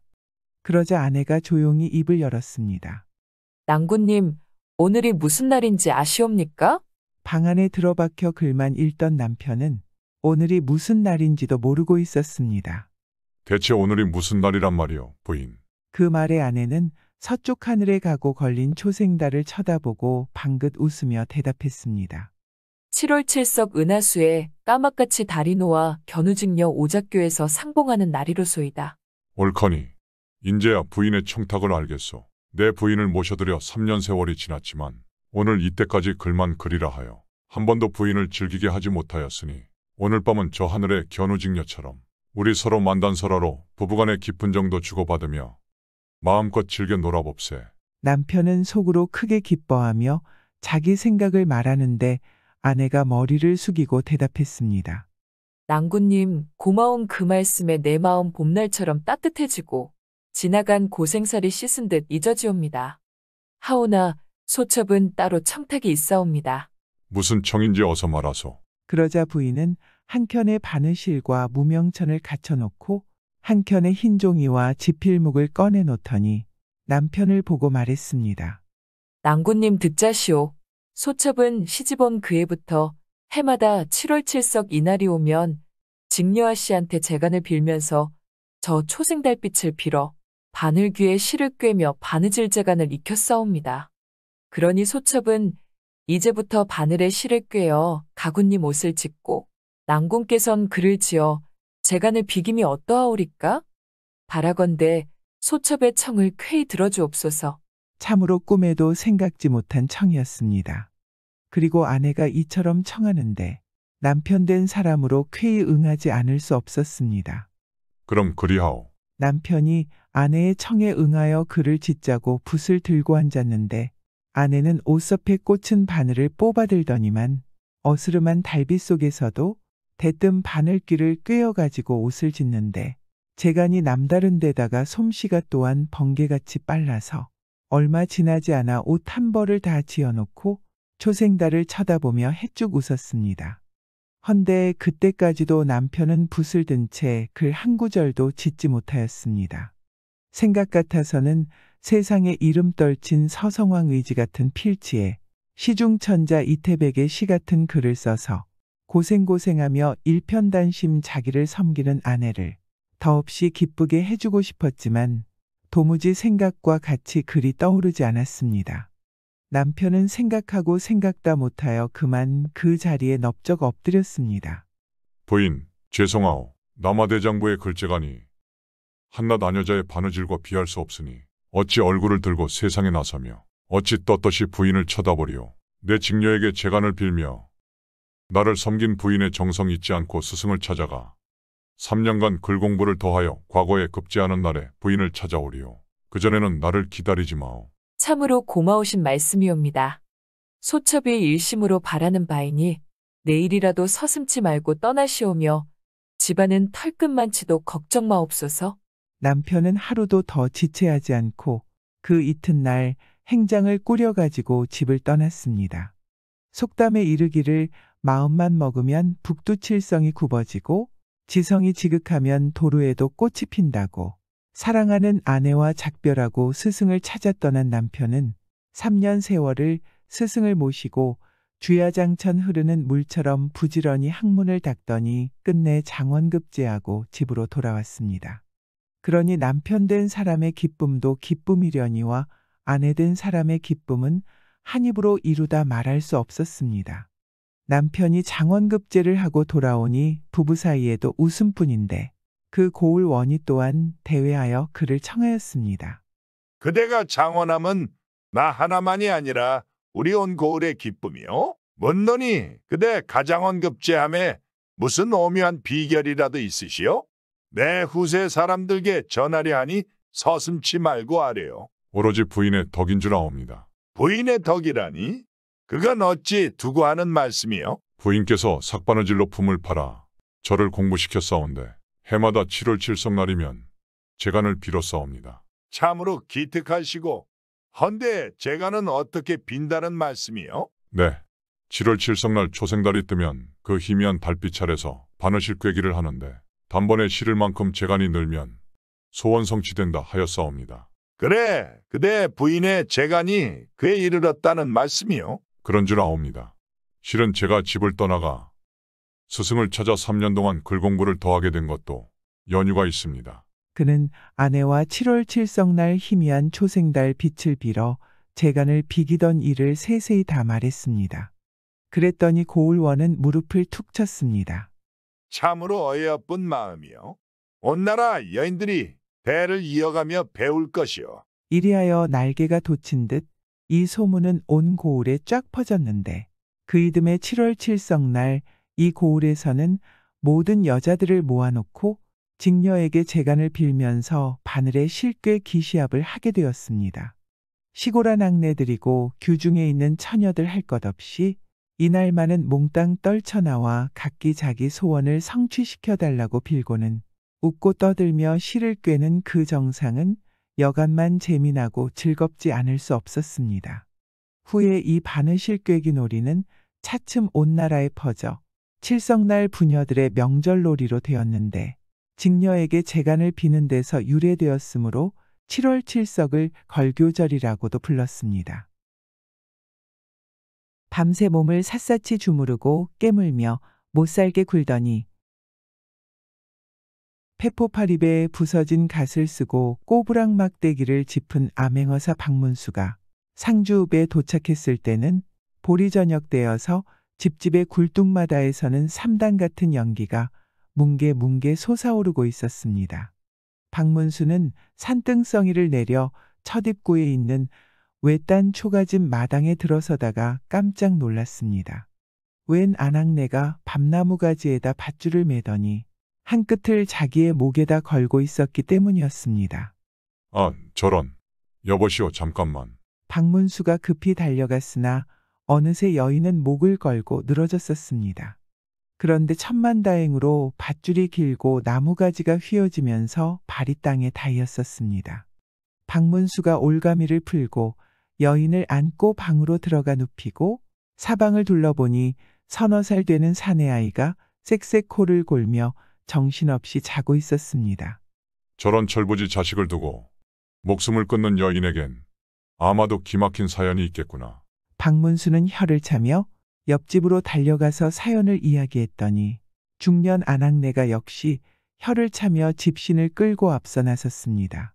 박문수는 주막을 찾아 자리를 잡아놓고는 저녁 밥술을 놓기 바쁘게 그 집으로 찾아갔습니다. 중년 부인이 아이를 보더라도 살아야지. 그런 맘을 먹으면 못 쓴다고 간곡히 타이르고 있었음이었다. 박문수가 자리에 앉아서 혹시 힘이 될지 모르니 한 맺힌 사연을 이야기해달라고 조르니 중년 부인이 먼저 말꼭지를 떼었습니다. 올 한 해에 이 집에서 송장 셋이 났어요. 병들어 죽은 게 아니고요. 부사와 원님한테 억울하게 죽었어요. 아니, 백성들을 위한 사또들인데 사또한테 죽음을 당하다니요. 좀 자상히. 중년 부인의 이야기를 듣는 박문수는 치가 떨렸습니다. 올봄에 충주부사가 사냥을 나왔다가 바로 이 남씨 부인의 여동생을 보고는 수청을 들라고 했는데 16 수줍은 나이의 처녀가 거절을 했다고 해서 두 손목을 붙잡아 말꼬리에 달아매서 끌고 가는 바람에 죽고 말았습니다. 그런데 여름에 산놀이를 갔던 원님이 남씨 부인을 보자 또 그만 환장할 지경이 되어 새파란 대낮에 붙잡고 겁탈하려는 걸 남서방이 보고서 격분을 참지 못해 달려들었다가 형방과 사령들께 붙잡혀 사또를 괄세했다는 죄명으로 하옥시킨 후 형방이 하루에도 몇 번씩 남씨 부인을 찾아와서 하룻밤만 사또님을 모시면 내놓겠다고 하였습니다. 그러나 남씨 부인은 이를 악물고 거절하였습니다. 그 후 하루는 시집가서 과부가 된 시누이가 비장한 마음을 먹고 자기가 하룻밤 사또님을 모시면 오라비를 내놓겠는가고 물었습니다. 그러자 형방은 측은한 체하며 그러되 남씨 부인의 옷을 입고 남씨 부인으로 가장해서 오늘 밤에 와서 모시라고 했습니다. 옳게가 안 된다고 붙잡았으나 시누이는 형님을 뿌리치고 관하로 찾아갔습니다. 제 눈으로 보는 데서 사람을 내놓으세요. 아, 건 염려 마라. 자, 여기서 보라고. 형방은 관문을 열어놓고는 옥에 가서 남서방을 내놓아 산문을 나가게 하였습니다. 그래서 시누이는 그날 밤 짐승 같은 원님의 품에 안겨 요구를 만족시켜 주었습니다. 그런데 이튿날 집에 돌아와 보니 오빠는 집으로 돌아오지 않았던 것이었습니다. 속히 온 줄 알게 된 시누이는 관가에 뛰어들어 따지었습니다. 그러자 형방은 뻔뻔스럽게도 내놓는 걸 내 눈으로 보지 않았느냐? 그런데 미심한 점이 있어서 다시 가두었노라. 하고 고하댔습니다. 그 바람에 원님이 나와서 무슨 일에 법적 고하되는가고 하문에서 형방이 사실을 말하자 원은 시치미를 떼고 자기가 과부에게 얼리웠다고 천길 만길 뛰면서 시누이마저 하옥시키라 하고는 형방을 보고 남씨 부인이 오늘 밤에 와서 수청 들지 않으면 삼족을 멸할 테니 그 줄 알고 전하라. 고 올러매였습니다. 형방한테서 이 말을 들은 남씨 부인은 기가 막혔습니다. 이 세상에선 인물이 고와도 원수로구나. 자기 한 몸 때문에 가족이 전멸될 걸 생각하니 눈앞이 캄캄했습니다. 그래서 할 수 없이 몸을 바치고 옥에 가보니 남편도 시누이도 이미 송장이 되어 있었습니다. 이리하여 오늘 아침에 돌아온 남씨 부인은 세상 만사가 귀찮아서 자결하려던 참이었다고 하였습니다. 박문수는 참고 있을 수가 없었습니다. 웬만한 일에는 암행어 사출도 를 하지 않는 박문수였건만 내일 아침에는 부득불 마패의 위력을 과시해야겠다고 생각하고 남씨 부인을 달래었습니다. 들어보니 참으로 기막힌 일입니다. 그런 놈이 원님 자리에 앉아 있으니 이 고을의 정사가 어떻게 되겠습니까? 민심이 천심이라고 그놈을 처단하지 않고 원수를 갚지 않고 자결하신다면 돌아가신 낭구님과 신우이께 미안하고 철모르는 자식한테 죄를 짓는 게 아니고 뭡니까? 아주머니, 원수를 갚읍시다. 앞집 아주머니도 같이 구경 오십시오. 관가가 뒤집힐 것입니다. 박문수는 이쯤 진시가 되자 어사 박문수가 관아주위를 한 바퀴 휘돌아보니 선비, 장군, 농군, 야장쟁이, 도련님으로 분장한 서리역졸들이 출두 소리를 기다리고 있는지라 제잡담하고 관아로 들어섰습니다. 웬 놈이냐? 문지기 사령이 팩 소리쳤습니다. 사또님께 아릴 말씀이 있어. 사또님은 너 같은 거지는 만나지 않는다. 어서 썩 물러가지 못해. 박문수는 입에서 신물이 나왔지만 꼭 참고 사령의 손을 붙잡아다가 허리춤속을 만져보게 하였습니다. 사령은 돈이 생기는가 해서 박문수의 허리춤을 들고 보니 삐죽 이 내민 것은 마패인지라 어찌나 놀랐는지 소리도 못 지르고 입만 딱 벌린 채 끌어안는 것을 박문수가 찍소리 말고 사또한테로 안내해라. 고하니 그제서야 연신고를 끄덕이며 앞서 들어가는데 다리가 후들후들 떨려 겨우 한 발자국씩 떼는 것마저 갈지자로 걸었습니다. 사또님. 무슨 일이냐? 넌 잠자코 있어라. 박문수가 앞에 나섰습니다. 넌 웬 놈이냐? 예, 범골 사또께서 백성들의 질고를 관심하지 않고 무엇이? 국록을 타먹는 사또께서 부녀자 농락에 정신이 팔려 백성들을 파리 죽이듯 하니 이 어찌 참담하리요. 그래서 내가 왔소이다. 라며 호통을 치니 사또는 저런 미친놈이구나. 얘들아 못들 하느냐? 저놈한테 오라를 지우고 아가리에 자갈을 물려 다시는 입방아를 찢지 못하게 해라. 예.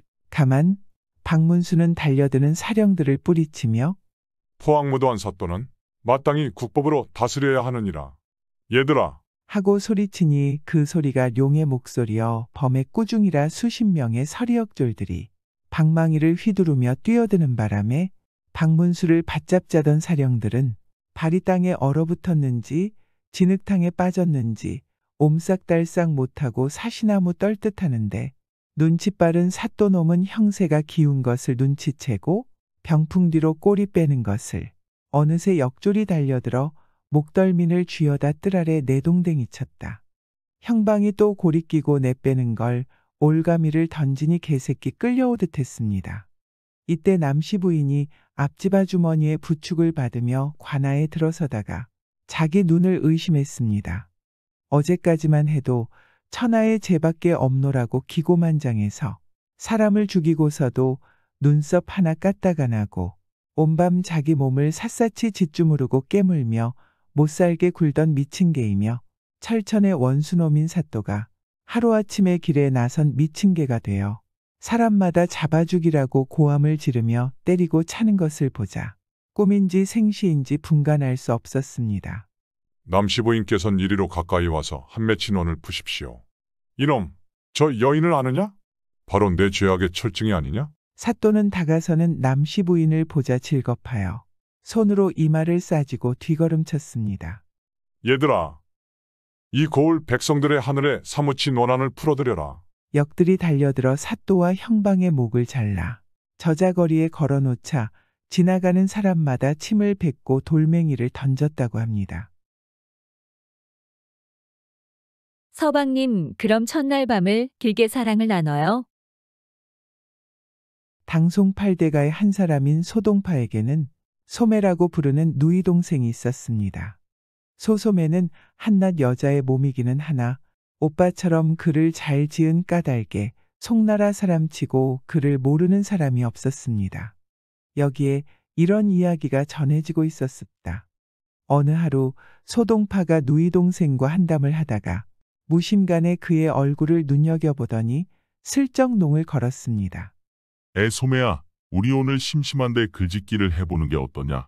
오빠야, 나라에서도 손을 꼽는 문인이신데 제가 어디 될까요?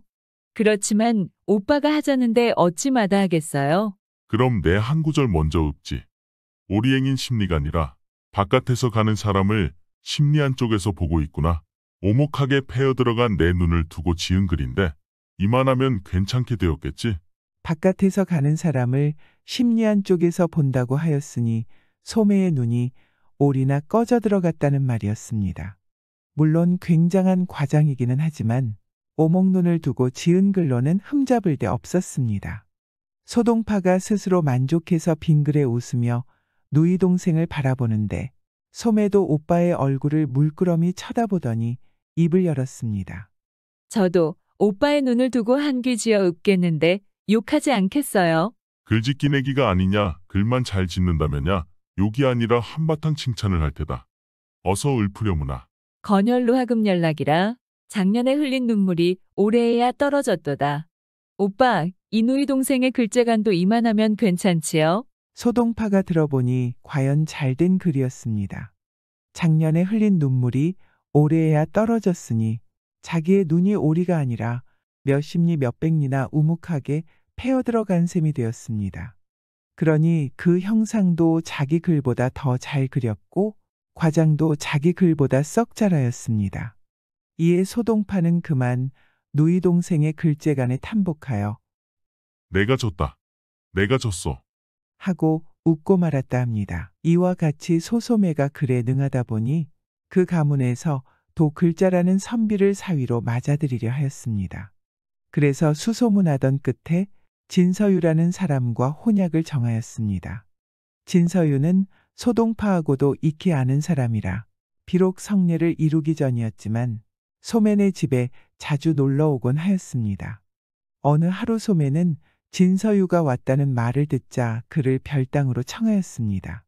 본시 성미가 호방한 소소매는 진서유를 만나보고 손수 그의 글재간을 떠보리라 마음먹었습니다.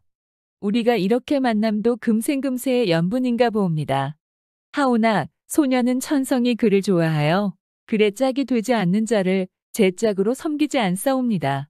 이제 소녀 글귀를 내겠사온데 이 글귀에 답을 주시면 곧 제 서방님이 되리다. 진서유도 속에 먹물을 먹고 글깨나 쓰는 남하대장부라 껄껄 웃으며 응해 나섰습니다. 바라건대 낭자께선 어서 글만 내리시오. 숭어부숭어조부라 아버지보다 낫고 할아버지보다 낫다. 는 이 글귀의 인명을 가지고 대답하소서. 진서유는 소매의 글귀가 떨어지자 눈을 한번 감더니 별로 어렵지 않게 대답했습니다. 그야 어려울 게 있어. 손권이요. 손권이라면 그 연유를 말씀하셔야지요. 한 집안에서 제일 귀여움을 받는 것은 손자라. 아버지도 할아버지도 손자 하자는 대로 하니 손자의 권리 그중 크지요. 옳아요. 그럼 한 귀 더 받으세요. 천벽투광야 독서라. 담벽을 뚫고 빛을 훔쳐 야밤의 글을 읽도다. 이 글귀에도 인명으로 대답하소서. 공명이요. 그 까닭을 말씀하세요. 그야 어려울 게 있어. 벽에 뚫린 구멍으로 들어온 광명이니 그것이 공명이 아니겠소. 소매가 글귀를 받아보니 과연 듣는 말과 같이 진서유는 글에 능한 사람이라 매우 기뻐하며 엎드려 절을 올렸습니다. 서방님께서는 소녀의 방자함을 너그러이 용서하소서. 바라건대 버리지 마시고 어서 택일하여 데려가 주옵소서. 그 후 잔치날이 되어 진서유는 사모관대 떨쳐 입고 신행을 오게 되었습니다. 예를 마치고 밤이 되어 동방화촉 밝혀놓으니 진서유의 마음은 기쁘기 한량없었습니다. 그런데 저녁 후 잠깐 소풍하고 돌아오니 신방문이 안으로 꽁꽁 잠겨져 있었습니다. 서유는 소매가 농을 즐기는 줄 아는지라 부인 문 좀 열어주오. 하고 사정하였습니다. 그러나 소매는 딱 잡아떼었습니다. 안 되오이다 서방님. 오늘은 이팔청춘 고이 간직해온 소녀의 몸 바치는 날이온데 어이 그리 쉬울 수가 있사옵니까? 글을 지어 이 문을 벗기시도록 해야 하옵니다.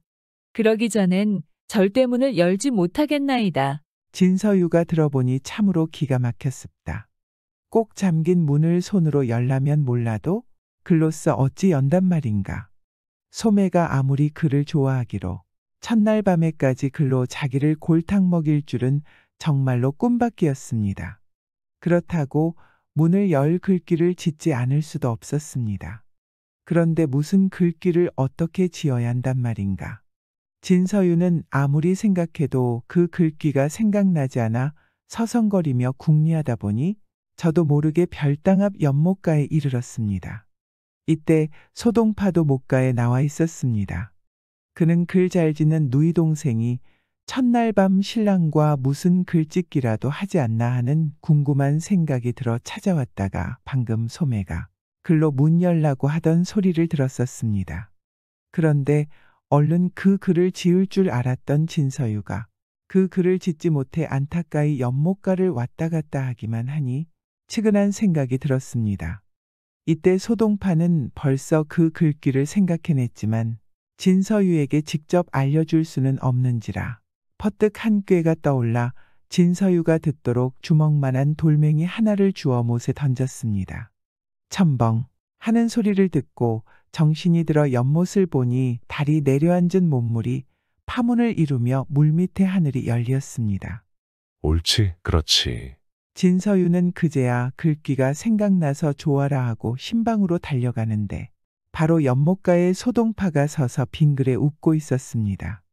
그러나 저러나 진서유는 급히 신방문 앞에 뛰어가서 구성 좋게 한귀지어 읊었습니다. 투석 중개수저천이라 돌을 던져 물밑에 하늘을 열었도다. 부인, 그래, 이 글이면 문이 열리겠지요. 서방님, 어서 문을 당겨보세요. 진서유가 문고리를 쥐어당기니 잠가놓았던 문이 살짝 열리는데 소매가 꽃 같은 웃음을 짓고 있었습니다. 그리고 소매는 서방님이 글을 못 지을 거라고는 생각을 못했는데 들어오시지를 않으니 걱정을 많이 하였습니다. 부인님이 통과한 줄 알고 내가 잠깐 방심을 했구려. 나도 남자인지라 첫날 밤이라는 생각에 그만. 미안하네. 아니에요, 서방님. 제가 짓궂게 굴어서 죄송해요. 서방님과 평생을 살아야 한다고 생각하니 서방님이 첫날 밤에 저를 위해서 어떻게 생각하시는지 궁금했습니다. 정말 감사합니다. 아니요, 당연한 말씀이요. 처남이 아니었으면 아직도 들어오지 못하고 있을 것이요. 신방에 들어온 서유는 그제야 후 안도의 숨을 내쉬었습니다. 그리고 오늘은 처남 덕분에 동방화촉을 지내는구려. 참으로 문장과 오라비에 글자라는 누이가 올소이다. 서방님, 그럼 첫날 밤을 길게 사랑을 나눠요? 라며 소매는 배시시 웃었습니다. 서방님은 혀가 길어서 좋아요. 옛날 한 시골 선비가 서울의 과거를 보러 갔습니다. 과거에 급제하여 금이환양할 큰 뜻을 품고 갔지만 시골 선비는 그만 낙방거지가 되어 고향에 돌아갈 면목조차 없게 되었습니다. 집에다 새파랗게 젊고 꽃같이 고운 아내를 두고 왔지만 돌아가서 그 아내를 보기도 안 되었고 숱한 일가 친척들을 보기도 거북하게 되었습니다. 시골 선비는 생각하고 생각하던 끝에 이미 사랑하는 아내와 이별하고 고향을 떠나 서울에 올바엔 유경살이를 하면서라도 다음번 과거를 한 번 더 보리라 마음먹었습니다.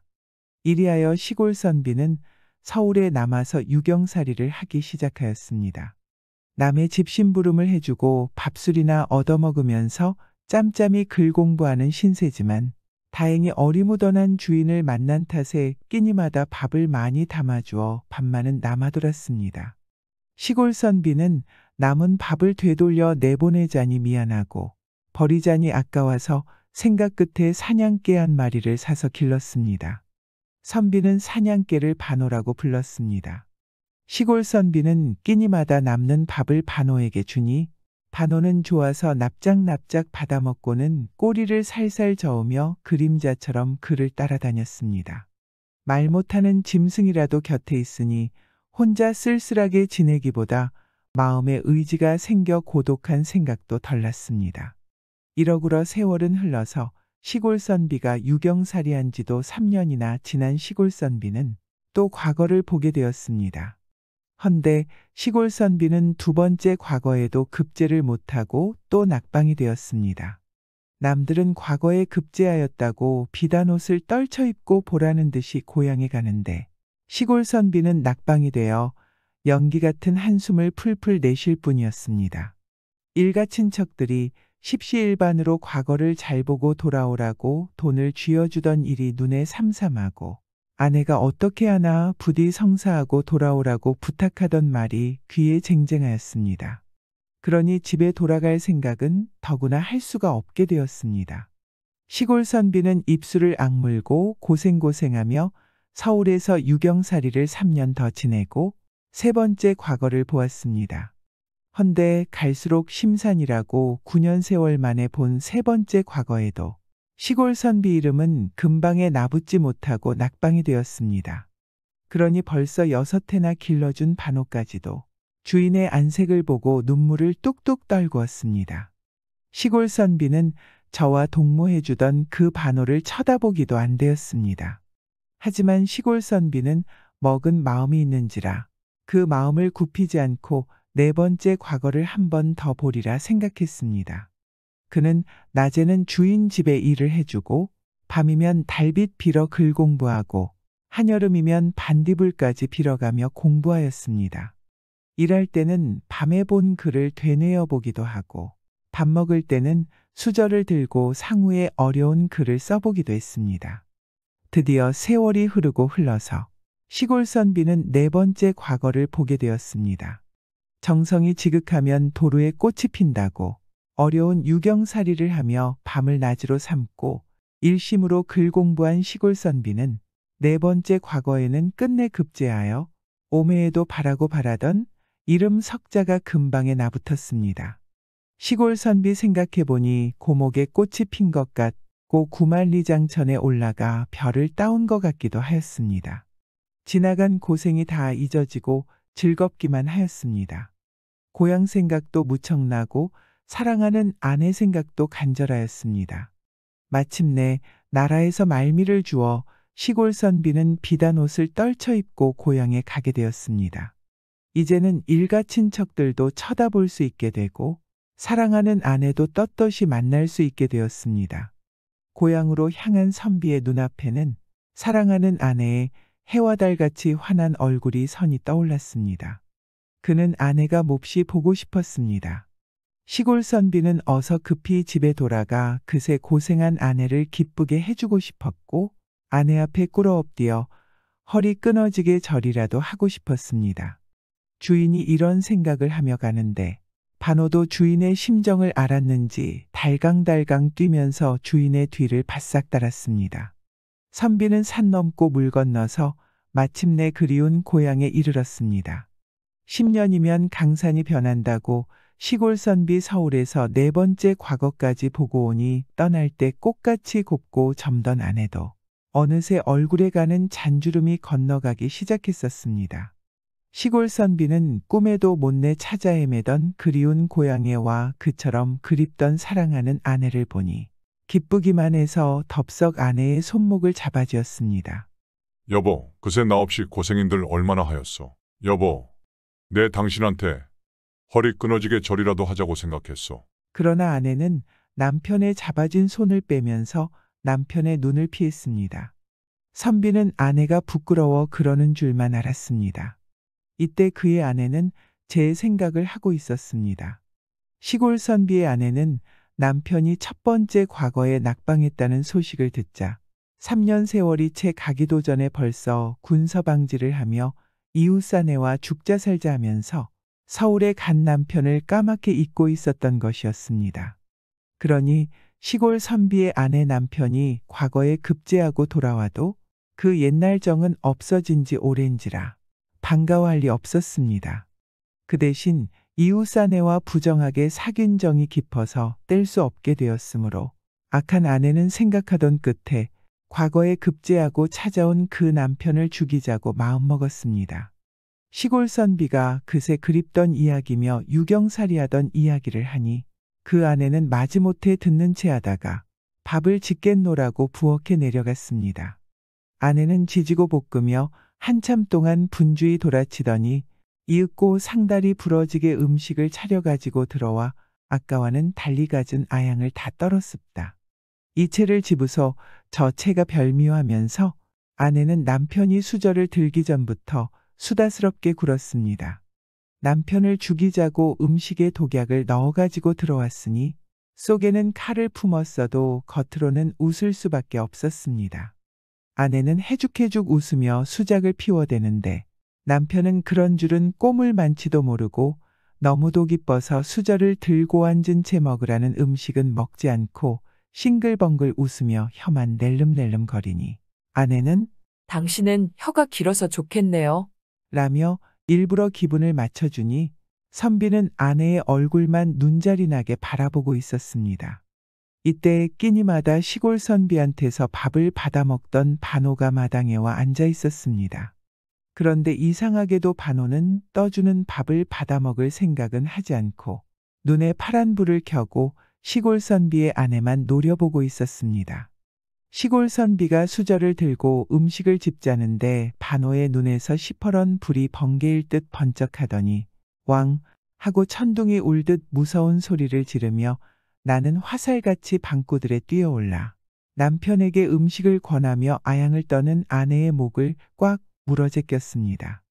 반호가 어떻게나 이악스럽게 달려들어 물어매쳤던지 아양을 부리던 아내는 악 하고 외마디 소리를 지르더니 그만 내각을 뻗어버리고 말았습니다.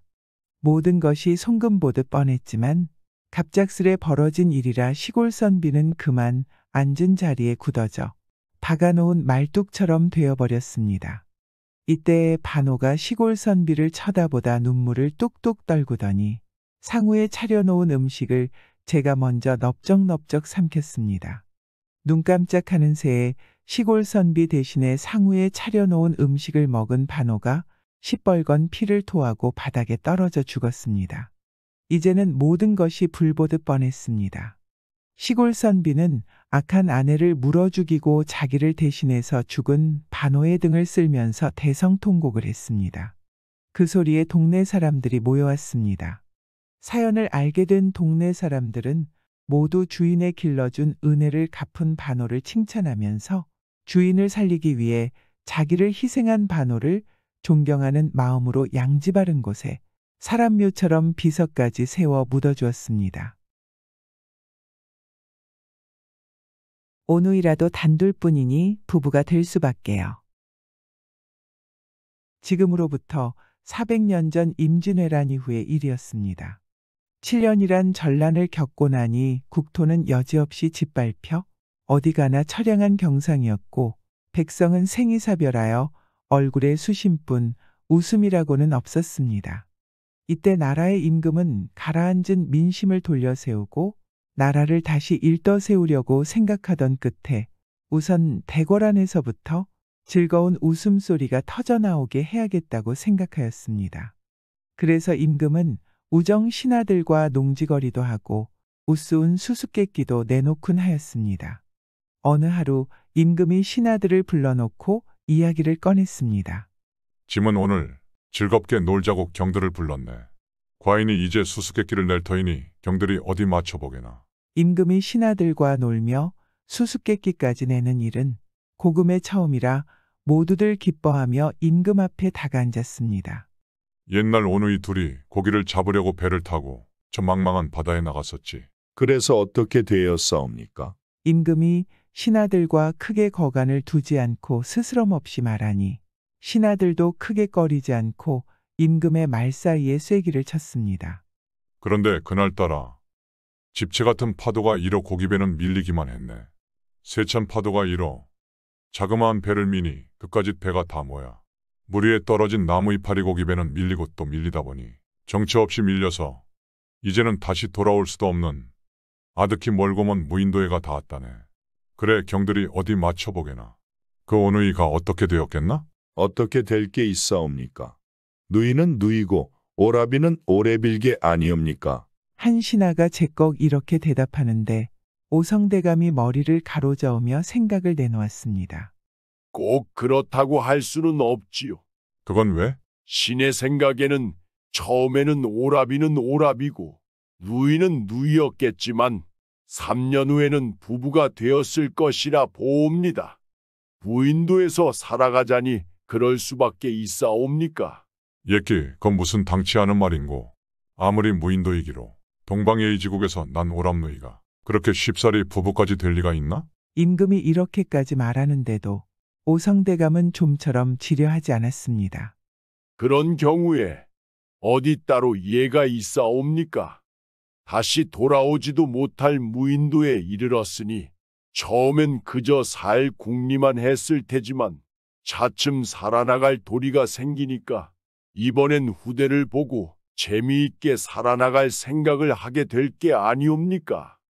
그런데 남녀는 그들 단둘뿐이니 할 수가 없이 부부가 될 수밖에요. 예란 따로 없습니다. 행하며 예라고 피치 못할 경우엔 이렇게 하는 것도 예에 어긋나는 일은 아니라고 보옵니다. 오성대감이 입담 좋게 도리를 따져가며 말하니 그 말을 듣던 임금이 껄껄 웃으며 머리를 끄덕이었습니다. 듣고 보니 경의 말에 도리가 있네. 그러니 경이 수수께끼를 맞춘 것일세. 상감께서 내신 수수께끼를 이 신하가 풀었으니 상을 주옵소서. 그럼 상으로 이 담배나 한 대 붙이세. 임금이 상으로 담배를 권하니 오성대감은 받지 않고 웃으며 말했습니다. 상감께서 어찌 한간 백성들이 담배 권하듯 담배를 상으로 주시옵니까? 다른 상을 내려주옵소서. 그러니 임금이 하는 말이 경이 방금 행하면 예라고 하지 않았나. 나라 형편이 이처럼 어려운 때 담배 한 대도 상이라고 내주면 상으로 되는 법이니 어서 받아 피우게. 안 받으면 이상도 없어지네. 말문이 막힌 오성대감이 할 수 없이 임금이 주는 담배를 받아서 빽빽 피우니 임금은 물론 신하들까지 떠들며 웃는 바람에 대궐 안에서 터진 웃음이 대궐 밖에까지 나갔습니다. 이것이 임진왜란 이후 대궐 안에서 처음 있는 웃음이었다 합니다. 발 없는 말이 하루에도 천리를 간다고 이 소문이 날에나 돋친 듯 한간에 퍼져 백성들이 모여앉기만 하면 그 이야기를 하며 웃어대는 바람에 차차 한간에도 농이 생기고 웃는 일이 있게 되었습니다. 임금이 이처럼 농을 좋아하니 신하들도 담이 커서 임금 앞에서 곧잘 농을 하였습니다. 어느 하루였습니다. 한 신하가 관복소매 속에 볶은 콩을 몰래 넣어가지고 와서 임금을 보고 물었습니다. 상감께서 신의 이 관복소매 속에 무엇이 들어있는지 알아 맞출 수 있습니까? 보면 몰라도 보지 않고 그걸 어떻게 아는가? 그러니 상감께서 알아맞히시라고 묻는 게 아니겠습니까? 과인은 보지 않고는 모르겠네. 그래, 그 속에 보배라도 넣어가지고 왔나? 신하는 빙그레 웃더니 관복소매 속에서 볶은 콩을 꺼내서 또또독 소리를 내며 씹어먹었습니다. 경은 대체 뭘 그렇게 먹고 있나? 네, 콩볶이를 먹고 있습니다. 콩볶이라? 그러하옵니다. 정승도 사흘 굶으면 콩짜개를 주워 먹는다는데 이런 세월엔 볶은 콩 먹기도 쉽지 않는 줄 아랍니다. 그 신하는 우정 더 소리를 내어 콩볶이를 맛나게 씹으며 임금의 안색을 살피었습니다. 임금은 저도 몰래 침을 꿀꺽 삼키며 신하 앞에 손을 내밀었습니다. 나 좀 주게. 나도 콩볶이를 먹어봅세.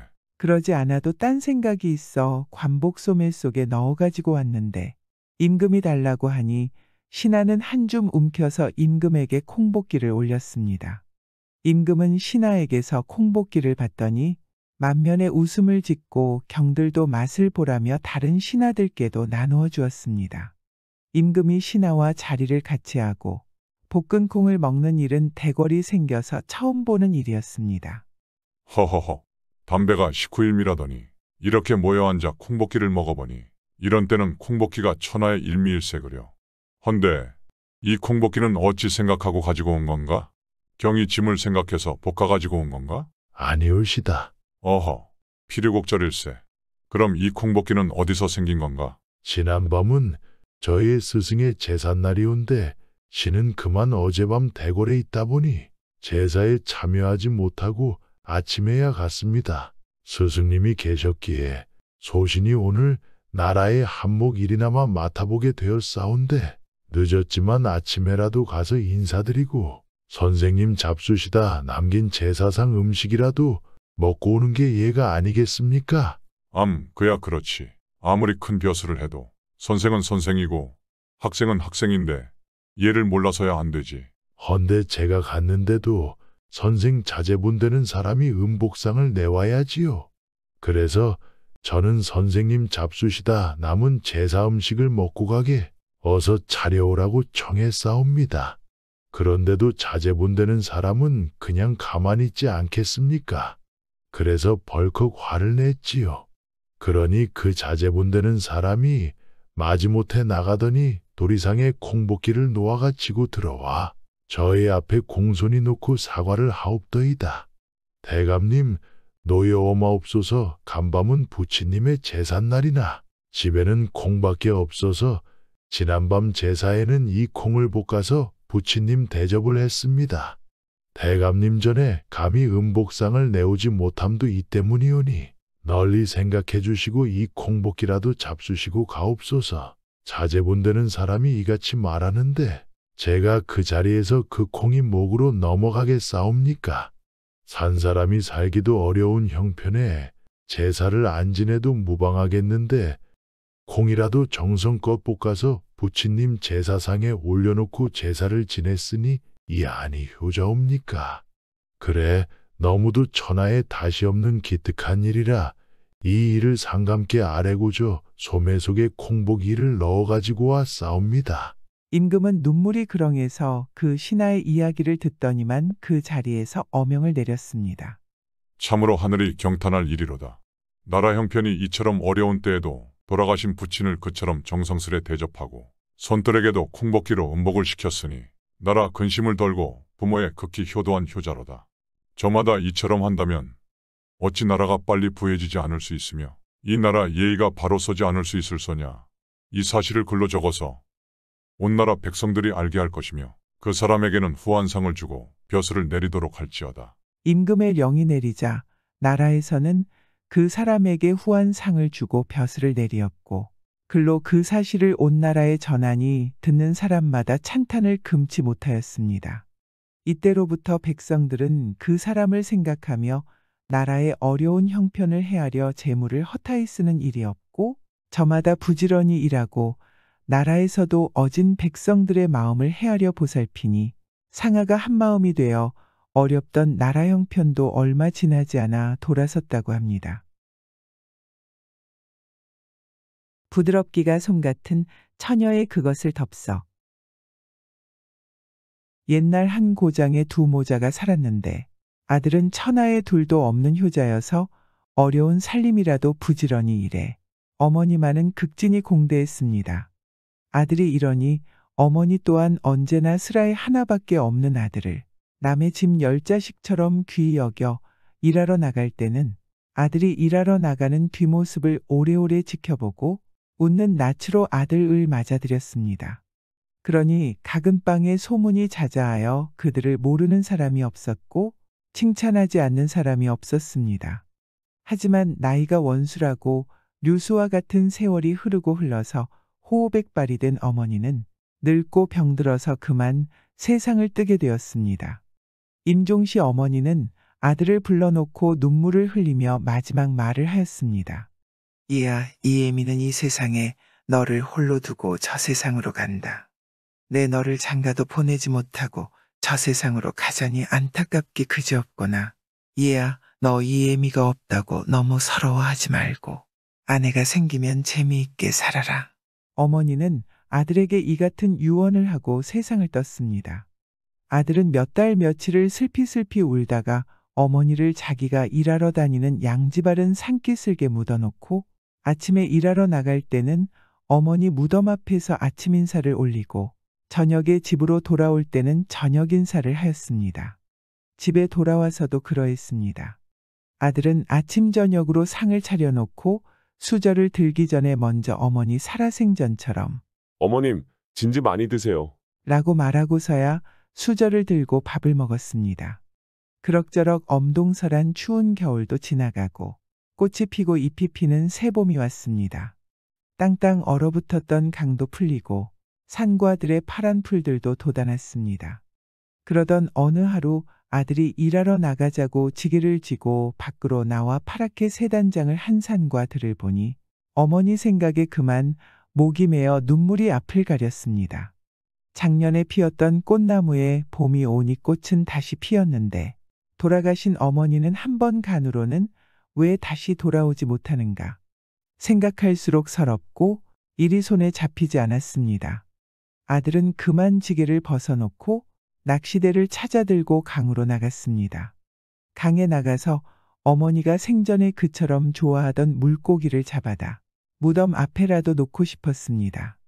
강에 나가니 맑은 물이 출렁이며 흘러내렸습니다. 아들은 어머니 생각을 하며 맑은 물에 낚시줄을 던지고 낚시질을 시작했습니다. 그런데 이전에 그렇게 많던 고기들이 오늘따라 어디 가고 없는지 고기 한 마리도 물리지 않았습니다. 동산마루에 솟았던 해가 서산마루에가 걸렸는데 그때까지도 아들은 고기 한 마리 낚지 못하고 낚시대만 잡고 앉아 있었습니다. 해가 서산에 나불나불하자 아들은 아마도 효성이 부족한 탓이라 한탄하며 낚시줄을 거두려 했습니다. 그런데 바로 이때 강가의 선갈대가 팔랑팔랑하며 두세 번이나 움직였습니다. 아들이 팔랑대는 갈대를 보니 갈대 밑에서 고기가 놀면서 갈대를 치는 게 분명했습니다. 아들은 고기 한 마리라도 잡아가자고 제꺽 낚시를 갈대 곁에 던졌습니다. 그랬더니 고기가 벌써부터 기다렸다는 것처럼 제꺽 낚시를 물었습니다. 아들은 고기 한 마리라도 잡게 되었는지라 기뻐서 낚시줄을 잡아챘습니다. 그런데 뜻밖에도 낚시에 물려나온 고기는 배가 통통하고 고운 빛깔이 눈이 부시게 번쩍번쩍하는 금붕어였습니다. 금붕어는 낚시를 빼자 기쁜 듯이 팔딱팔딱 뛰었습니다. 아들이 그 금붕어가 너무도 고와서 들여다보니 팔딱팔딱 뛰는 금붕어는 흡사 자기가 어린 시절에 어머니 앞에서 좋다고 퐁퐁 뛰던 모습 같기도 하였습니다. 속담에 이르기를 웃는 낯에 침을 못 뱉는다고 물에서 사는 짐승이라도 그렇게 좋다고 팔딱팔딱 뛰는 금붕어를 보니 차마 죽일 수 없었습니다. 아들은 금붕어를 들고 집에까지 달려와서 금붕어를 큰 물독 안에 넣었습니다. 그랬더니 금붕어가 좋다고 큰 물독 안에서 노는데 그 빛깔이 어떻게나 곱고 눈부신지 물독 안에 삽시의 해가 솟고 달이 돋은 듯 환했습니다. 이날부터 아들은 일하러 나갈 때도 금붕어가 꼬리치며 노는 물독을 들여다보고 나갔고 일하고 들어와서도 집에 들어서자 바람으로 물독에서 뱅뱅 돌아치며 노는 금붕어부터 들여다보았습니다. 홀로 고독하게 살아가던 아들에게 금붕어라도 있으니 의지가 되고 동무가 되어 전처럼 고독하지 않았습니다. 금붕어가 놀 때 찰랑이는 물소리만 들어도 자기와 다정이 말이라도 하는 것 같아서 기뻐서 그 소리를 들었습니다. 아들은 아침 저녁으로 새물을 길어다 물독에 물을 바꿔주며 극진히 금붕어를 보살펴 주었습니다. 아들이 금붕어를 잡아다 물독에 넣고 그와 동무해서 하룻밤을 자고 이틀밤을 자고 사흘밤까지 자고 났는데 훗날 아침에 일어나 보니 이상하게도 누가 아침상을 차려놓아 있었습니다. 밥상에는 배꼽같이 하얀 이밥을 하여 놓았는데 뚜껑을 여니 흰김이 서리서리 피어올랐습니다. 맛깔스럽고 정갈하게 해놓은 반찬에서는 구수한 냄새가 풍겼습니다. 꿈이냐 생시냐 싶어 집안을 살피었지만 아들은 알 길이 없었습니다. 아들은 에라 들어온 복을 방치로 쳐던지겠냐 싶어 이날 아침 영문도 모르고 난생 먹어보지 못한 반찬에다 백설 같은 흰 이밥을 배불리 먹고 기분 좋게 일하러 나갔습니다. 헌데 하루 일을 끝내고 집에 돌아오니 집에는 뜨끈뜨끈한 화기가 도는데 누가 또 저녁상을 차려놓았었습니다. 갈수록 이상한 생각이 들고 알고 싶은 생각이 간절하여 아들은 말없이 집안 밖을 살피고 살폈지만 집안에는 사람의 그림자도 보이지 않고 밖에는 사람이 왔다 간 자취도 없었습니다.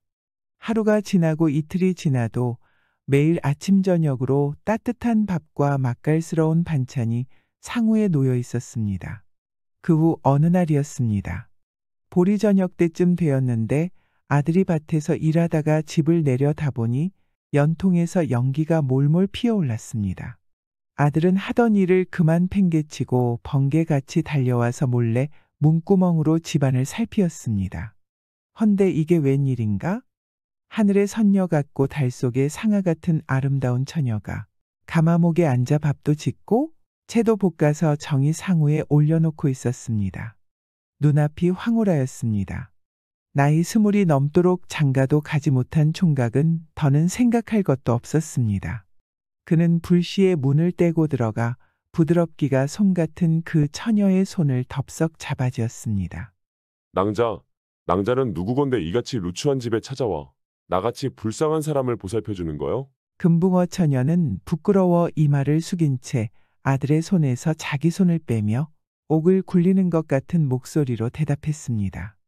저는 본디 용왕의 따님이온데 생전에 집에 어머니께서 저를 구해준 덕으로 살아서 용궁으로 돌아갔사옵니다. 그리하여 어머님의 은덕을 갚고자 금붕어로 되어 이 세상에 오게 되었사옵니다.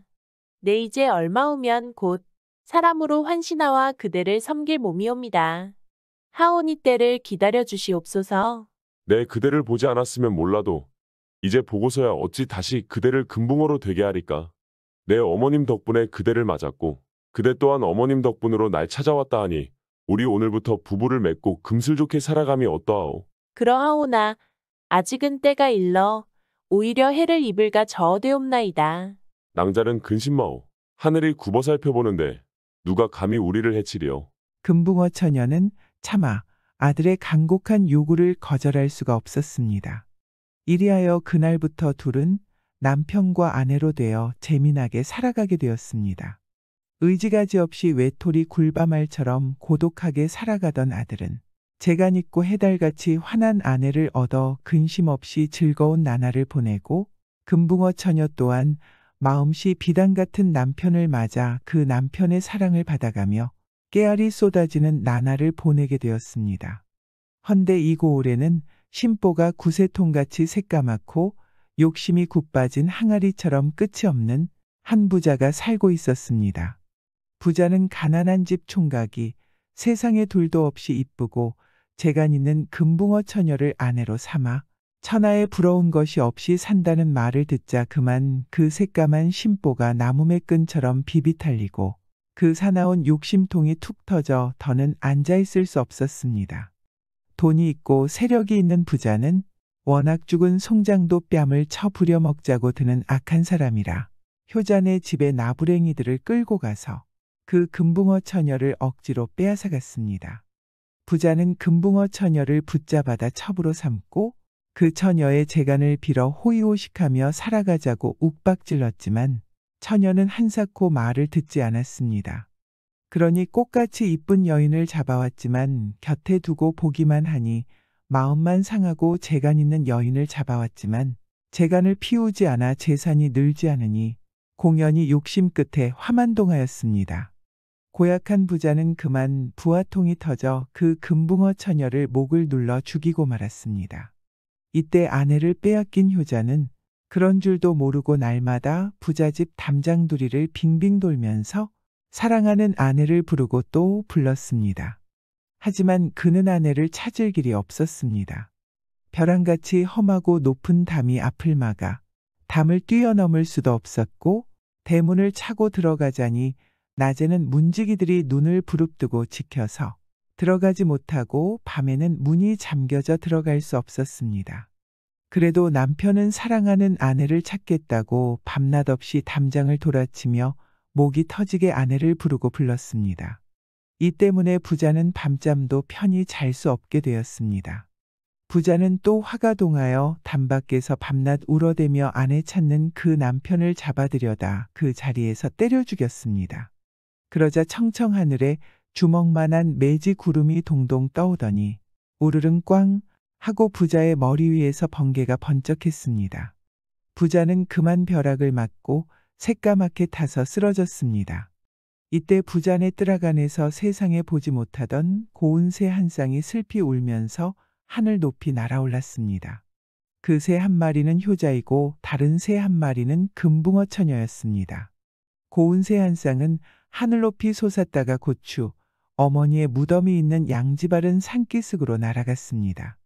인간에서 더는 살 길이 없게 된 효자와 금붕어 처녀는 죽어서도 한 쌍의 고운 새가 되어 어머님 무덤가에서 아름다운 노래를 불러 어머님을 즐겁게 하며 다정하게 살았다고 합니다. 구독과 좋아요, 알람 설정은 사랑입니다.